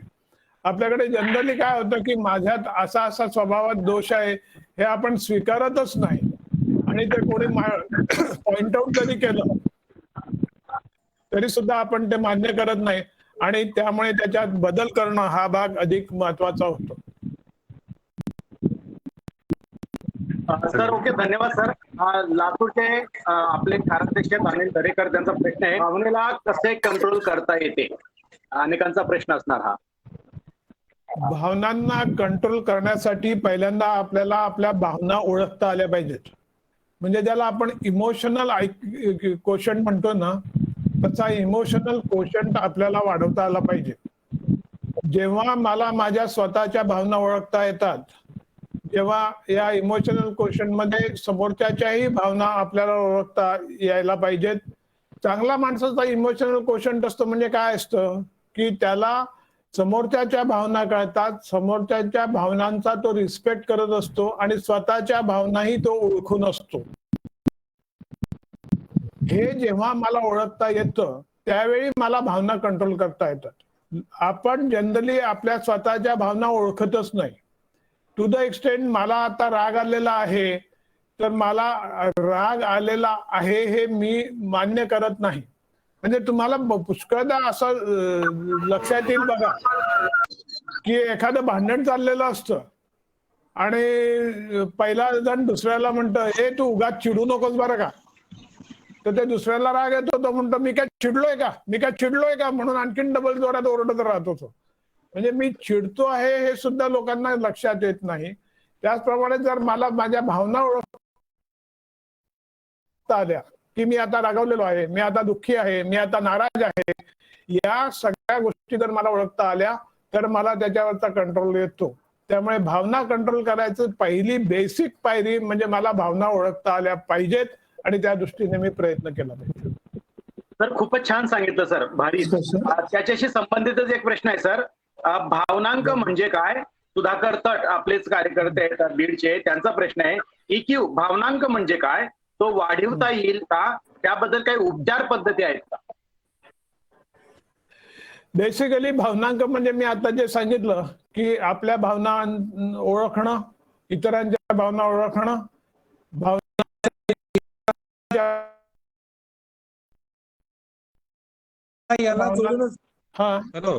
याला जोडूनच दुसरा एक प्रश्न आहे की या भावनांच्या आधारावरती आपलं भावनांवरती व्यक्तिमत्व अवलंबून असतंच ना. कारण बेसिकली व्यक्तिमत्वाचं मी मगाशी दाखवलं तुम्हाला पर्सनॅलिटीचे 3 भाग. की भावना, विचार आणि तुमची वर्तणूक. आता भावनांक जो असतो तो भावनांक अशा पद्धतीने असतो की आपल्या सगळ्या बाबतीमध्ये आपल्याला कशा पद्धतीने इतरांच्या भावना, स्वतःच्या भावना ओळखता येतात. एम्पथी नावाचा जो प्रकार असतो म्हणजे समोरच्या भावना ओळखून त्या भावनांशी निगडीत असं समजून घेणं, पण त्या भावनांबरोबर वाहून जाऊन न जाणं, हा जो भाग भावनांच्या परिपक्वतेचा तो एक खूप चांगला मुद्दा आहे की एम्पथी ज्याला म्हणतात. तो एम्पथीचा भाग किती आहे या सगळ्या गोष्टींचा हे असतं. भावनांक हा आयुष्यात यशस्वी होण्यासाठी जास्त उपयोगी पडतो बुद्ध्यांकापेक्षा सुद्धा, म्हणजे IQ पेक्षा सुद्धा. IQचं लेवल एक आहेच, नो डाऊट. पण तुमच्या असं लक्षात येईल की जे बुद्धिमान मुलं असतात ते सगळेच काही आयुष्यात यशस्वी झालेले आपल्याला दिसत नाहीत. म्हणजे आमचं नेहमी असं म्हणणं असतं की 11वीच्या मेरिट लिस्टमध्ये जे लोक आलेले आहेत ते सगळे काही आयुष्यात यशस्वी झालेले आपल्याला दिसत नाहीत. हे असं का होतं? कारण त्यांचा IQ चांगला असतो पण त्यांचा बुद्ध्यांक चांगला नसतो. भावनांक चांगला नसतो. म्हणजे भावनांच्या बाबतीत खेळण्याची, भावनांचं ओळखणं, भावनांमधनं इतर लोकांशी असलेले संबंध सुधारणं, या सगळ्या गोष्टी ज्या आवश्यक असतात आयुष्यात यशस्वी होण्यासाठी IQ असतोच, पण भावनांक हा अधिक तुम्हाला उच्च पातळीवर घेऊन जाण्यासाठी आवश्यक असतो. भावनांक मोजता येतो का? आहेत. काही टेस्ट असतात की ज्याच्याने भावनांक मोजता येतो. भावनांक हा आपल्याला समजतो. भावनांकाच्या बाबतीमध्ये IQ पेक्षा त्याला आजकाल महत्व का आलेलं आहे? तर बुद्ध्यांक म्हणजे IQ आपल्याला वाढवता येत नाही. सर्वसाधारणपणे जो नैसर्गिकरित्या आपल्याला मिळालेला आहे तोच आपण जसाच्या तसा ठेवतो. फार फार तर त्याचा जास्तीत जास्त उपयोग करता येतो. पण भावनांकाच्या बाबतीमध्ये आपल्याला ते प्रयत्नपूर्वक शिकता येतं, शिकवता येतं. विशेषतः लहानपणापासून जर तुम्ही या गोष्टीची सवय लावली, म्हणजे विद्यार्थ्यांना जर तुम्ही लहानपणापासून या गोष्टी शिकवत गेलात तर ते अधिक चांगल्या प्रकारे या गोष्टी होत राहतात की तुम्हाला एकमेकांच्या भावना ओळखणं, स्वतःच्या भावना ओळखायला लहानपणापासून शिकवणं, मित्राच्या भावना ओळखायला शिकवणं, अशा जर आपण करत गेलो तर त्या गोष्टी भावनांक हा वाढीस लागतो आणि तो चांगल्या प्रकारे वाढतो. म्हणून भावनांकाला आजकाल जास्त महत्व आलेलं आहे, कारण तो आपल्याला बदलता येतो, वाढवता येऊ शकतो. म्हणून सर धन्यवाद, खूपच छान सांगितलं. फेसबुकवर प्रश्न विचार, माझा एक प्रश्न आहे. एक मिनिट गोविंद पाटील सर विचारतो ना. सर फेसबुकवर प्रश्न विचारला आहे आणि दोन प्रश्न सारखेच दोन्ही विचारतो. व्हॉट इज ड्युअल पर्सनॅलिटी आणि किंवा ऋतुजा भुजबळ यांचा प्रश्न आहे, एकाच व्यक्तीमध्ये अनेक व्यक्तिमत्व दिसतात, हा काय प्रकार असतो? नाही, बेसिकली कसं आहे, ड्युअल पर्सनॅलिटी म्हणजे बेसिकली आपल्याला असं आहे की कधी एक माणूस या प्रकारे वागतो, कधी दुसऱ्या प्रकारे वागतो, असं आपल्याला जे जाणवतं. किंवा विशेषतः कादंबऱ्या, सिनेमामध्ये या गोष्टी खूप मोठ्या मध्ये दिसतात आणि आकर्षणासाठी खूप चांगलं असतं. पण या गोष्टीला तसं महत्व नाही. दुभंगलेलं व्यक्तिमत्व किंवा वेगवेगळं व्यक्तिमत्व असं नसतं. बेसिकली काय आहे की आपल्याला अनेक दोन व्यक्तिमत्व दिसतात, ड्युअल पर्सनॅलिटी दिसते असं जे वाटतं ते म्हणजे त्यातला एक भाग मी मगाशी सांगितला की दुभंगलेलं व्यक्तिमत्व म्हणजे कधी अशा पद्धतीने वागतो, कधी तशा पद्धतीने वागतो. ते एक जास्त करून वेगळ्या प्रकारच्या गोष्टी असतात. त्यात एखाद वेळेला डिसोसिएटिव्ह टाईप गोष्टी असतात. म्हणजे डिसोसिएशन म्हणजे काय हे तुम्हाला नंतर उद्या कळणारच आहे. पण त्या डिसोसिएशन मध्ये मी विशेषतः माझ्या अंगात येतं आणि मी अंगात आल्यानंतर वेगळ्या पद्धतीने बोलायला लागतो आणि त्या पद्धतीने सगळं असं विक्षिप्त भाग होत जातो. त्याला व्यक्तिमत्वातला बदल असं आपण त्या काही काळापुरता असा असतो. पण तो डिसोसिएशन नावाच्या आजाराचा एक भाग असतो.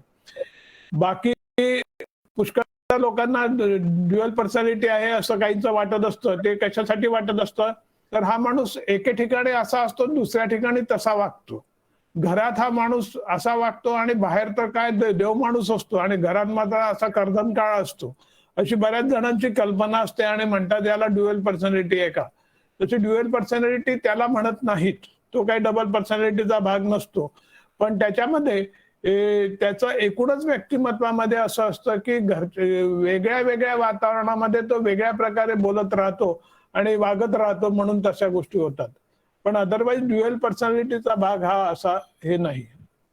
आणखीन काय होतं? आणखीन कुठला नाही, त्याशी संबंधित होता. एक विचारलेला आहे, तो मानसिक आजाराशी संबंधित आहे, पण आता उत्तर दिलं तर बरं होईल.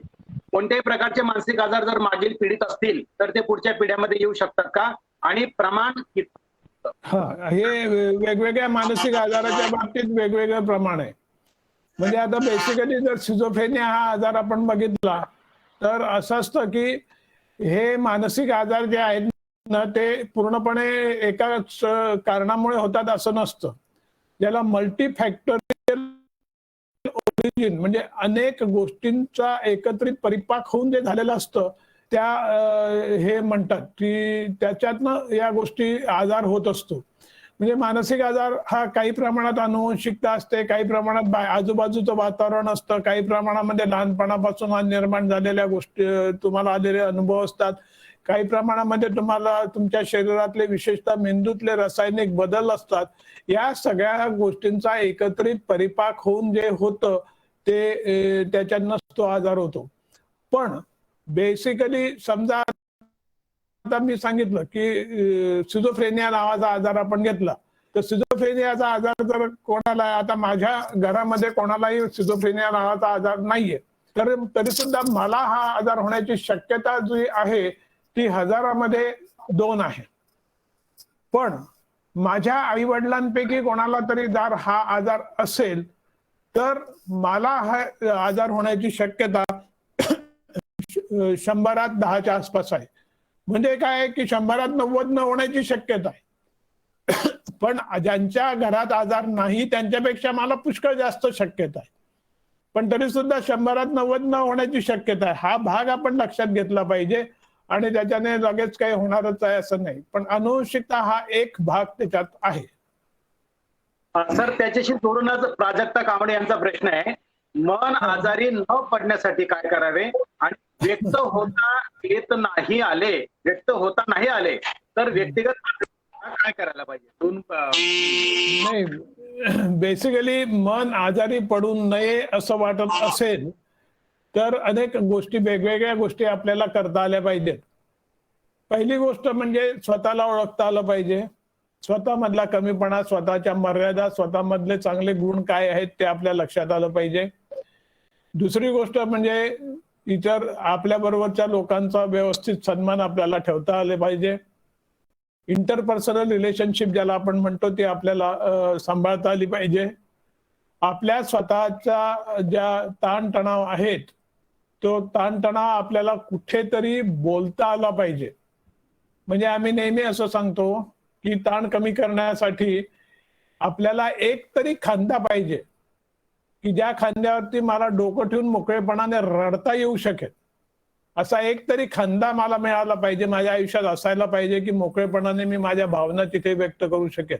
मग एखाद्या विषयी मला राग आलेला आहे, त्याला 4 शिव्या द्याव्याशा वाटल्या पण त्याला देता येत नाहीये, तर कुठेतरी बाहेर जाऊन मला मन मोकळं करता आलं पाहिजे आणि त्या ठिकाणी तो दुसरीकडे काही तो बोलणार नाहीये.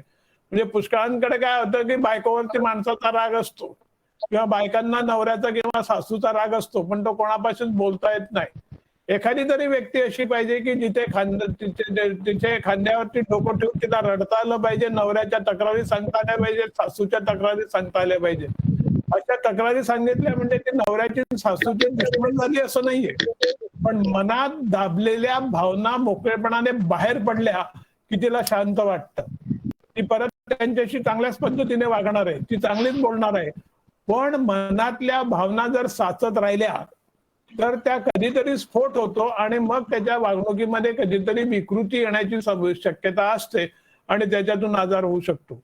याबरोबर आपण मनाचा आजार व्हायचाच नसेल तर नियमितपणे व्यायाम करा, योग्य आहार घ्या, व्यसनांपासून दूर राहा, मित्रपरिवार ठेवा, चांगला मित्रपरिवार ठेवा. कारण आजकाल मित्रपरिवार म्हटलं की सगळेजण बसण्याच्याच गोष्टी करत असतात. त्यामुळे मित्रपरिवार ठेवा पण चांगल्या मैत्रिणींचा ठेवा आणि स्वतःला करमणूक राहिली पाहिजे, रिलॅक्सेशन राहिलं पाहिजे, याच्याकडे लक्ष द्या. रिलॅक्सेशनसाठी म्हणजे काम काम काम, मला फार काम असतं असं म्हणून चालणार नाही. आपण स्वतःच्या रिलॅक्सेशनकडे लक्ष दिलं पाहिजे. खास करून मी सगळ्या स्त्रियांना असं सांगत असतो की तुम्ही खूप काम करत असतात, घरात काम करतात, सगळं काम करतात, पण स्वतःसाठी वेळ काढतात का? स्वतःच्या रिलॅक्सेशनकडे लक्ष देतात का?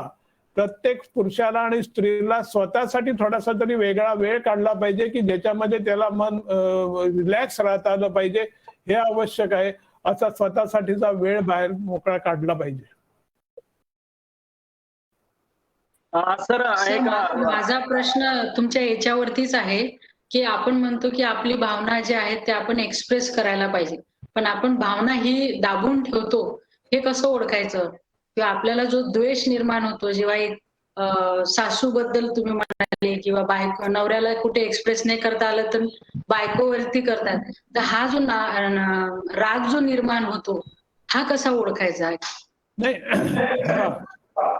हा राग संताप मनातला आपल्याला जाणवत असतो. तो आपण मोकळेपणे व्यक्त करत नाही, कारण दाबून ठेवतो. आपण व्यक्त का करत नाही?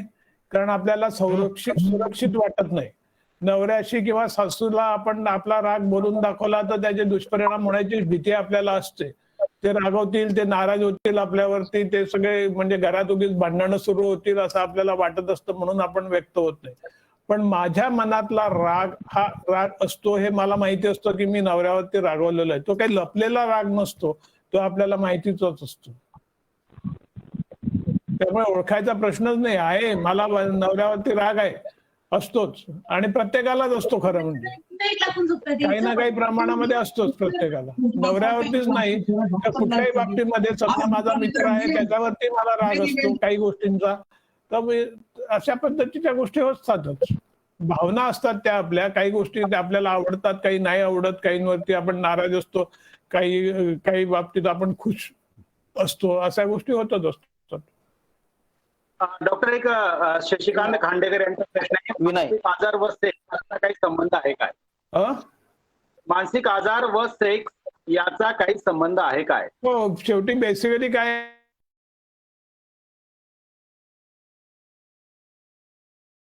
जी आतून आलेली ओढ आहे ईद मधली, तिचा विषयी कसं सॅटिस्फॅक्शन होतं, काय होतं, हा भाग वेगवेगळ्या पद्धतीने असतो. आणि पुष्कळदा सेक्सच्या बाबतीमध्ये ज्या लोकांना लैंगिक दुर्बलता जी जाणवते त्यामध्ये सुद्धा पुष्कळदा मानसिकता अवलंबून असू शकते. विशेषतः नैराश्य, चिंता या गोष्टींनी सुद्धा सेक्सवरती परिणाम होत असतो. तुमच्या सेक्सच्या परफॉर्मन्स वरती परिणाम होत असतो.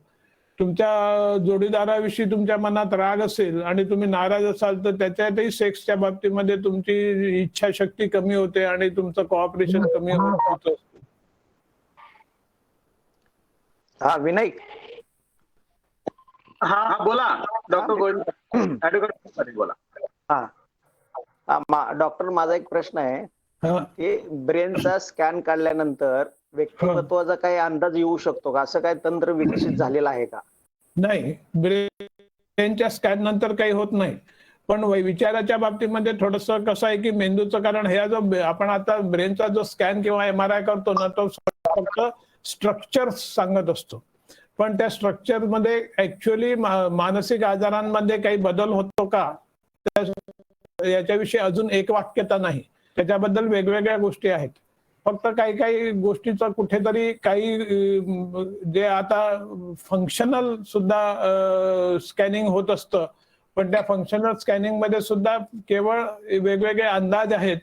अजून पूर्णपणे असं निष्कर्ष की हे असं आहे म्हणजे असाच आजार आहे किंवा अशाच भावना आहेत असं अजून पक्क 100% सांगता येणार अजून विकसित झालेलं नाही कदाचित.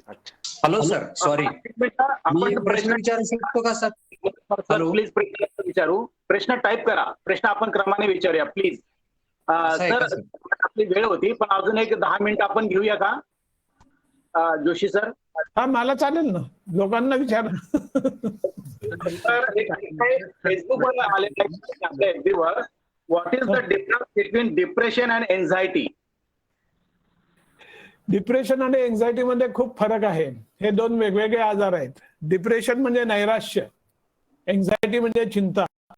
डिप्रेशन मध्ये तुम्हाला निराश वाटतं, तुम्हाला भविष्याविषयी चांगलं वाटत नाही, स्वतःविषयी एक कमीपणाची भावना निर्माण होते आणि नाराजी वाटते, तुम्हाला कुठल्याच गोष्टीत रस वाटत नाही, आनंद वाटत नाही, तुमच्या आवडीच्या गोष्टींमध्येही तुम्हाला रस येईन असा होतो, हे डिप्रेशन झालं.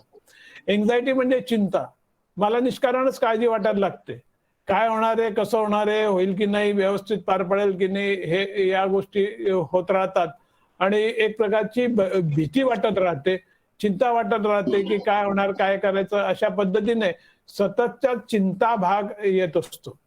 त्यामुळे चिंता ही वेगळी, डिप्रेशन हे वेगळं.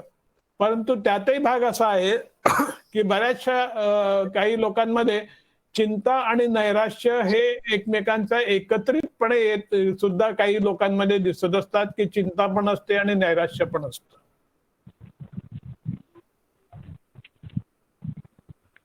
Okay sir.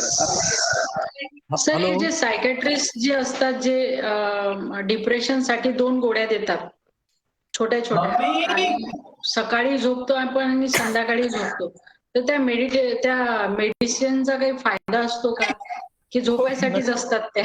नाही, अजिबात नाही. हा एकदम चुकीचा गैरसमज आहे की या झोपेच्या गोळ्या असतात म्हणून. या गोळ्या मी मगाशी सांगितलं की मानसिक आजारामध्ये शेवटी वेगवेगळ्या रसायनांचा रोल खूप महत्वाचा असतो आणि या गोळ्या ज्या असतात त्या गोळ्या त्या रसायनांचा बॅलन्स दुरुस्त करण्यासाठी असतात. आणि त्याच्यामध्ये काय होतं माहितीये का, काही वेळा या औषधांमधल्या काही गोष्टींना थोडा सुस्ती येते काही औषधांमुळे, आणि ती सुस्ती जी असते ना ती जनरली सुरुवातीच्या काळामध्ये येते, पण नंतर जनरली हळूहळू कमी होऊन जाते, कारण त्याचा ज्याला टॉलरन्स म्हणतो आम्ही तसा टॉलरन्स डेव्हलप होत जातो. पण सुरुवातीच्या काळात थोडीफार सुस्ती येण्याची शक्यता असते, पण या झोपेच्या गोळ्या अजिबात नाही. लोकांना असं वाटतं की डॉक्टरकडे गेलं, सायकॅट्रिस्टकडे, की ते फक्त झोपवून ठेवतात किंवा झोपेच्या गोळ्या देतात आणि मग झोपला माणूस की आपोआप त्याचे विचार कमी होतात आणि बरं होतं. तसं नाही, याच्याने रासायनिक बदल मेंदूमध्ये घडवून आणण्याची ती प्रक्रिया असते.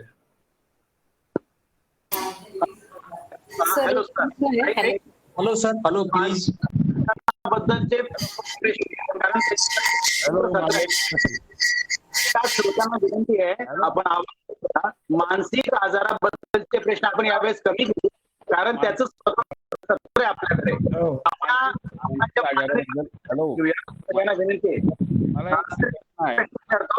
आजकाल मानवी समाजामध्ये बलात्काराचे प्रकरण खूप वाढले आहे. तर सर प्रश्न असा की बलात्कार करण्यासाठी भावना कारणीभूत आहे की विचार? बलात्कार करण्यासाठी जे लोक बलात्कार करतात त्यांच्या एकूणच व्यक्तिमत्वामध्ये दोष असतो आणि बेसिकली व्यक्तिमत्वाबरोबर त्या दोषामध्ये ते स्त्रीविषयीची त्यांची जी काही जाणीव असते ती जाणीव त्याला कारणीभूत असते. म्हणजे जनरली या लोकांना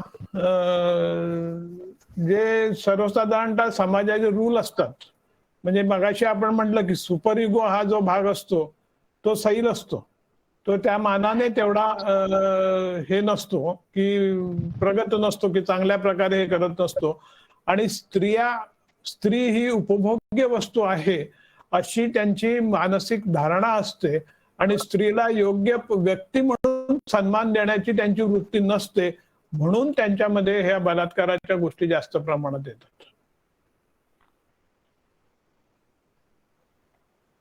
धन्यवाद सर. एक प्रश्न आहे FDवरचा आणि इंटरेस्टिंग प्रश्न आहे. रडणं हे मानसिक दुर्बलतेचं लक्षण असतं का? अजिबात नाही. रडणं हे अजिबात मानसिक दुर्बलतेचं लक्षण नाही. किंबहुना आपल्याकडे असं म्हणतात की विशेषतः रडणं म्हणजे स्त्रियांचं काम आणि पुरुषांनी कधीच रडायचं नसतं असं आपल्या समाजात एक सगळीकडेच आहे. म्हणजे बेसिकली आपल्या भारतातच असं नाही, इव्हन वेस्टर्न कल्चरमध्ये सुद्धा असाच समज आहे की पुरुषांनी कधी रडायचं नसतं. पण हा समज एकदम चुकीचा आहे. रडणं म्हणजे अजिबात कमकुवतपणा नाही, उलट ओपनली रडावं. मी म्हटलं जसं कुठेतरी आपल्याला मन मोकळं करता यावं, मनातल्या भावना मोकळेपणाने व्यक्त व्हाव्यात, दुःख, राग, संताप हा व्यक्त व्हावा, त्याच्यामध्ये रडण्याचा भाग येतो. आणि हे रडणं मोकळेपणाने करणं हा अजिबात कुठल्याही प्रकारे मनाचा कमकुवतपणा अजिबात नाही. सर आता शेवटचा प्रश्न आहे, तो विचारण्याआधी मी एक निवेदन करू इच्छितो. सर्व साथी आपल्या खूप खूप धन्यवाद. पहिल्या 5 मिनिटात या ठिकाणी 250 संख्या होती आणि FB वर 150 ते 200 संख्या आहे. म्हणजे जवळपास अगदी 500च्या वर लोकांपर्यंत आपण आज पोहोचलो आहोत. सगळ्यांना एक नम्र निवेदन आहे की महाराष्ट्र अंधश्रद्धा निर्मूलन समितीची मानसिक आजारावर लोकांना भावनिक प्रथमोपचार करण्यासाठी मानस मैत्री नावाची हेल्पलाईन सुरू आहे. त्यात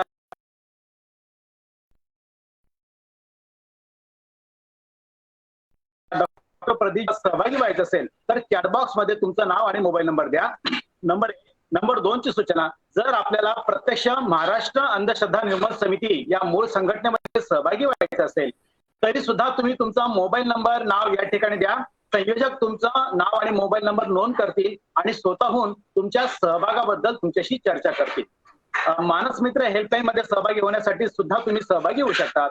आणि प्रत्यक्ष अंधश्रद्धा निर्मूलन समितीच्या कामात जर तुम्हाला सहभागी व्हायचं असेल तर तुमचं मनपूर्वक स्वागत आहे. या कामात हजारोने लाखो हातांची गरज आहे आपल्याला. तर तुम्ही तुमचं नाव आणि मोबाईल नंबर इथे टाईप करा, आम्ही तुमच्याशी संपर्क करू. खूप खूप धन्यवाद. सर, शेवटचा प्रश्न आपण घेऊ आणि संपूया. FB वर प्रश्न विचारला आपल्याला, मनी वसे ते स्वप्नी दिसे असे म्हणतात, हे खरेच घडते का? कसं असतं, स्वप्न पडतं म्हणजे काय होतं? स्वप्न म्हणजे आपल्या मनातले जे विचार असतात, जे नेहमी चाललेले असतात, तेच स्वप्नाच्या याच्यामध्ये स्वप्नांमध्ये बाहेर पडत असतात. म्हणजे माझ्या मनामध्ये वेगवेगळे संघर्ष असतील तर त्या संघर्षाचं उत्तर मी शोधायचा प्रयत्न करत असतो. आणि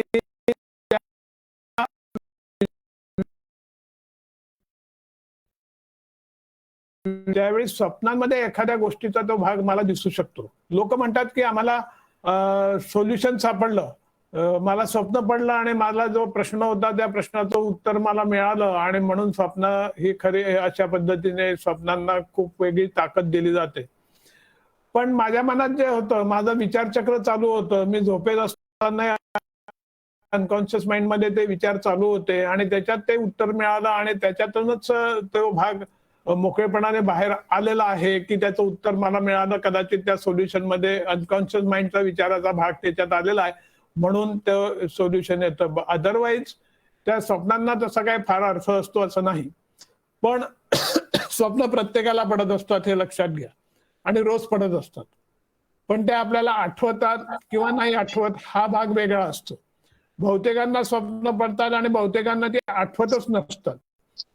पण काही लोकांना मात्र ते जेव्हा ते स्वप्न आठवतं त्यावेळी त्या स्वप्नावरती लोक विचार जास्त प्रमाणात करायला लागतात.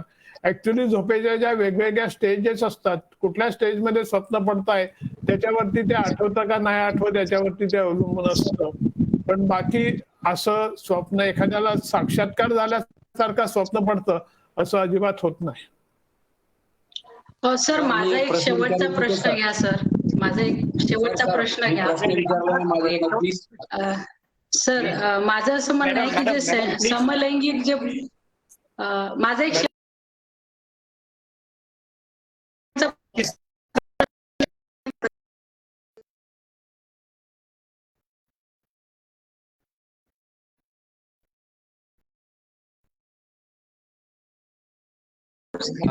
आभार व्यक्त करतो. ऍक्च्युली ज्यावेळेस माणसाला मनापासून मोकळे होण्याची एखादी माणूस नाही, आपले मान जाऊन त्याच्या खांद्यावर ठेवून सांगण्यासारखं माणसं आज उरलेली नाही. आधुनिक युगामध्ये फार वेगळे झालेले आहेत. तर आपण त्या आपल्या मनातल्या भावना रायटिंग मध्ये लिहून ठेवून आपण मोकळे होऊ शकतो का, याबद्दल किती आपल्याला सांत्वन मिळू शकते सर, प्लीज?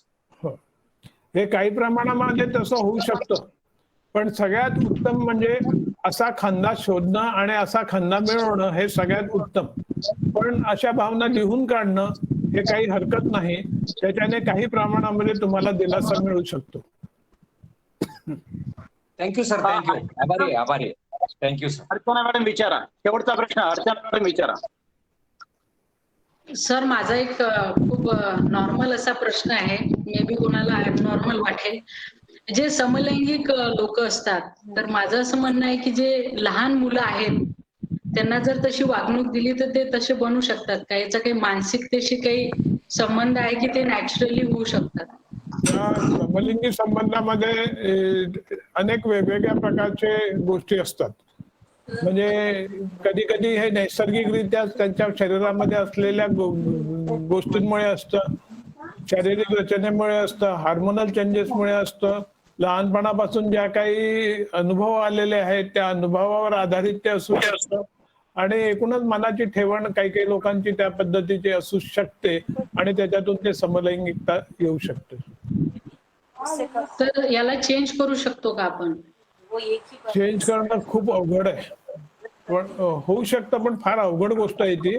आणि बेसिकली आता कसं झालेलं आहे की आतापर्यंत समलिंगी संबंधाच्या लोकांमध्ये मानसिक दृष्ट्या ते खूप हळवे आणि त्यांना ताण जास्त प्रमाणात यायचा, पण आता समाजाने मान्यता दिलेली आहे त्यामुळे त्यांच्यातला ताण आता कमी व्हायला लागलेला आहे, आणि त्यामुळे त्या बदलाला ते किती बदलण्यासाठी ते किती पुढे येतील हा मुद्दा अवघड आहे. पण एकूणच त्याची उपचार पद्धती, काही बिहेवियर पद्धती वगैरे आहे, पण एकूण ते खूप कठीण आहे आणि अवघड आहे. एक बड़ा पानी है और नीचे वाला, ऊपर वाला छोटा है. Thank you sir. सब्जेक्ट है. प्रश्न विचारू का मॅडम? तुमचा आवाज बंद करा. प्रश्न उत्तर झालेली आहेत आणि खूप खूप धन्यवाद श्रोत्यांचे. मी आता पुढचं सूत्रसंचालक रवींद्र पाटील यांच्याकडे देतो. रवींद्र पाटील. धन्यवाद डॉक्टर साहेब. सरांनी आपला विषय तर खूप छान पद्धतीने मांडलाच, पण त्याचबरोबर श्रोत्यांच्या मनामध्ये ज्या शंका होत्या त्या शंकांची उत्तरं देखील अतिशय चांगल्या पद्धतीने या ठिकाणी मांडलेली आहेत. डॉक्टरांचं मी मनापासून या ठिकाणी आभार मानतो. त्यानंतर आपण या व्याख्यानाच्या शेवटच्या भागाकडे जाऊया. आभार मानण्यासाठी नाशिक जिल्ह्याचे जिल्हा कार्याध्यक्ष माननीय प्राध्यापक सुशील कुमार इंगळे सर यांना विनंती करतो की त्यांनी आभार मानावे. नमस्कार साथींनो. धन्यवाद पाटील सर.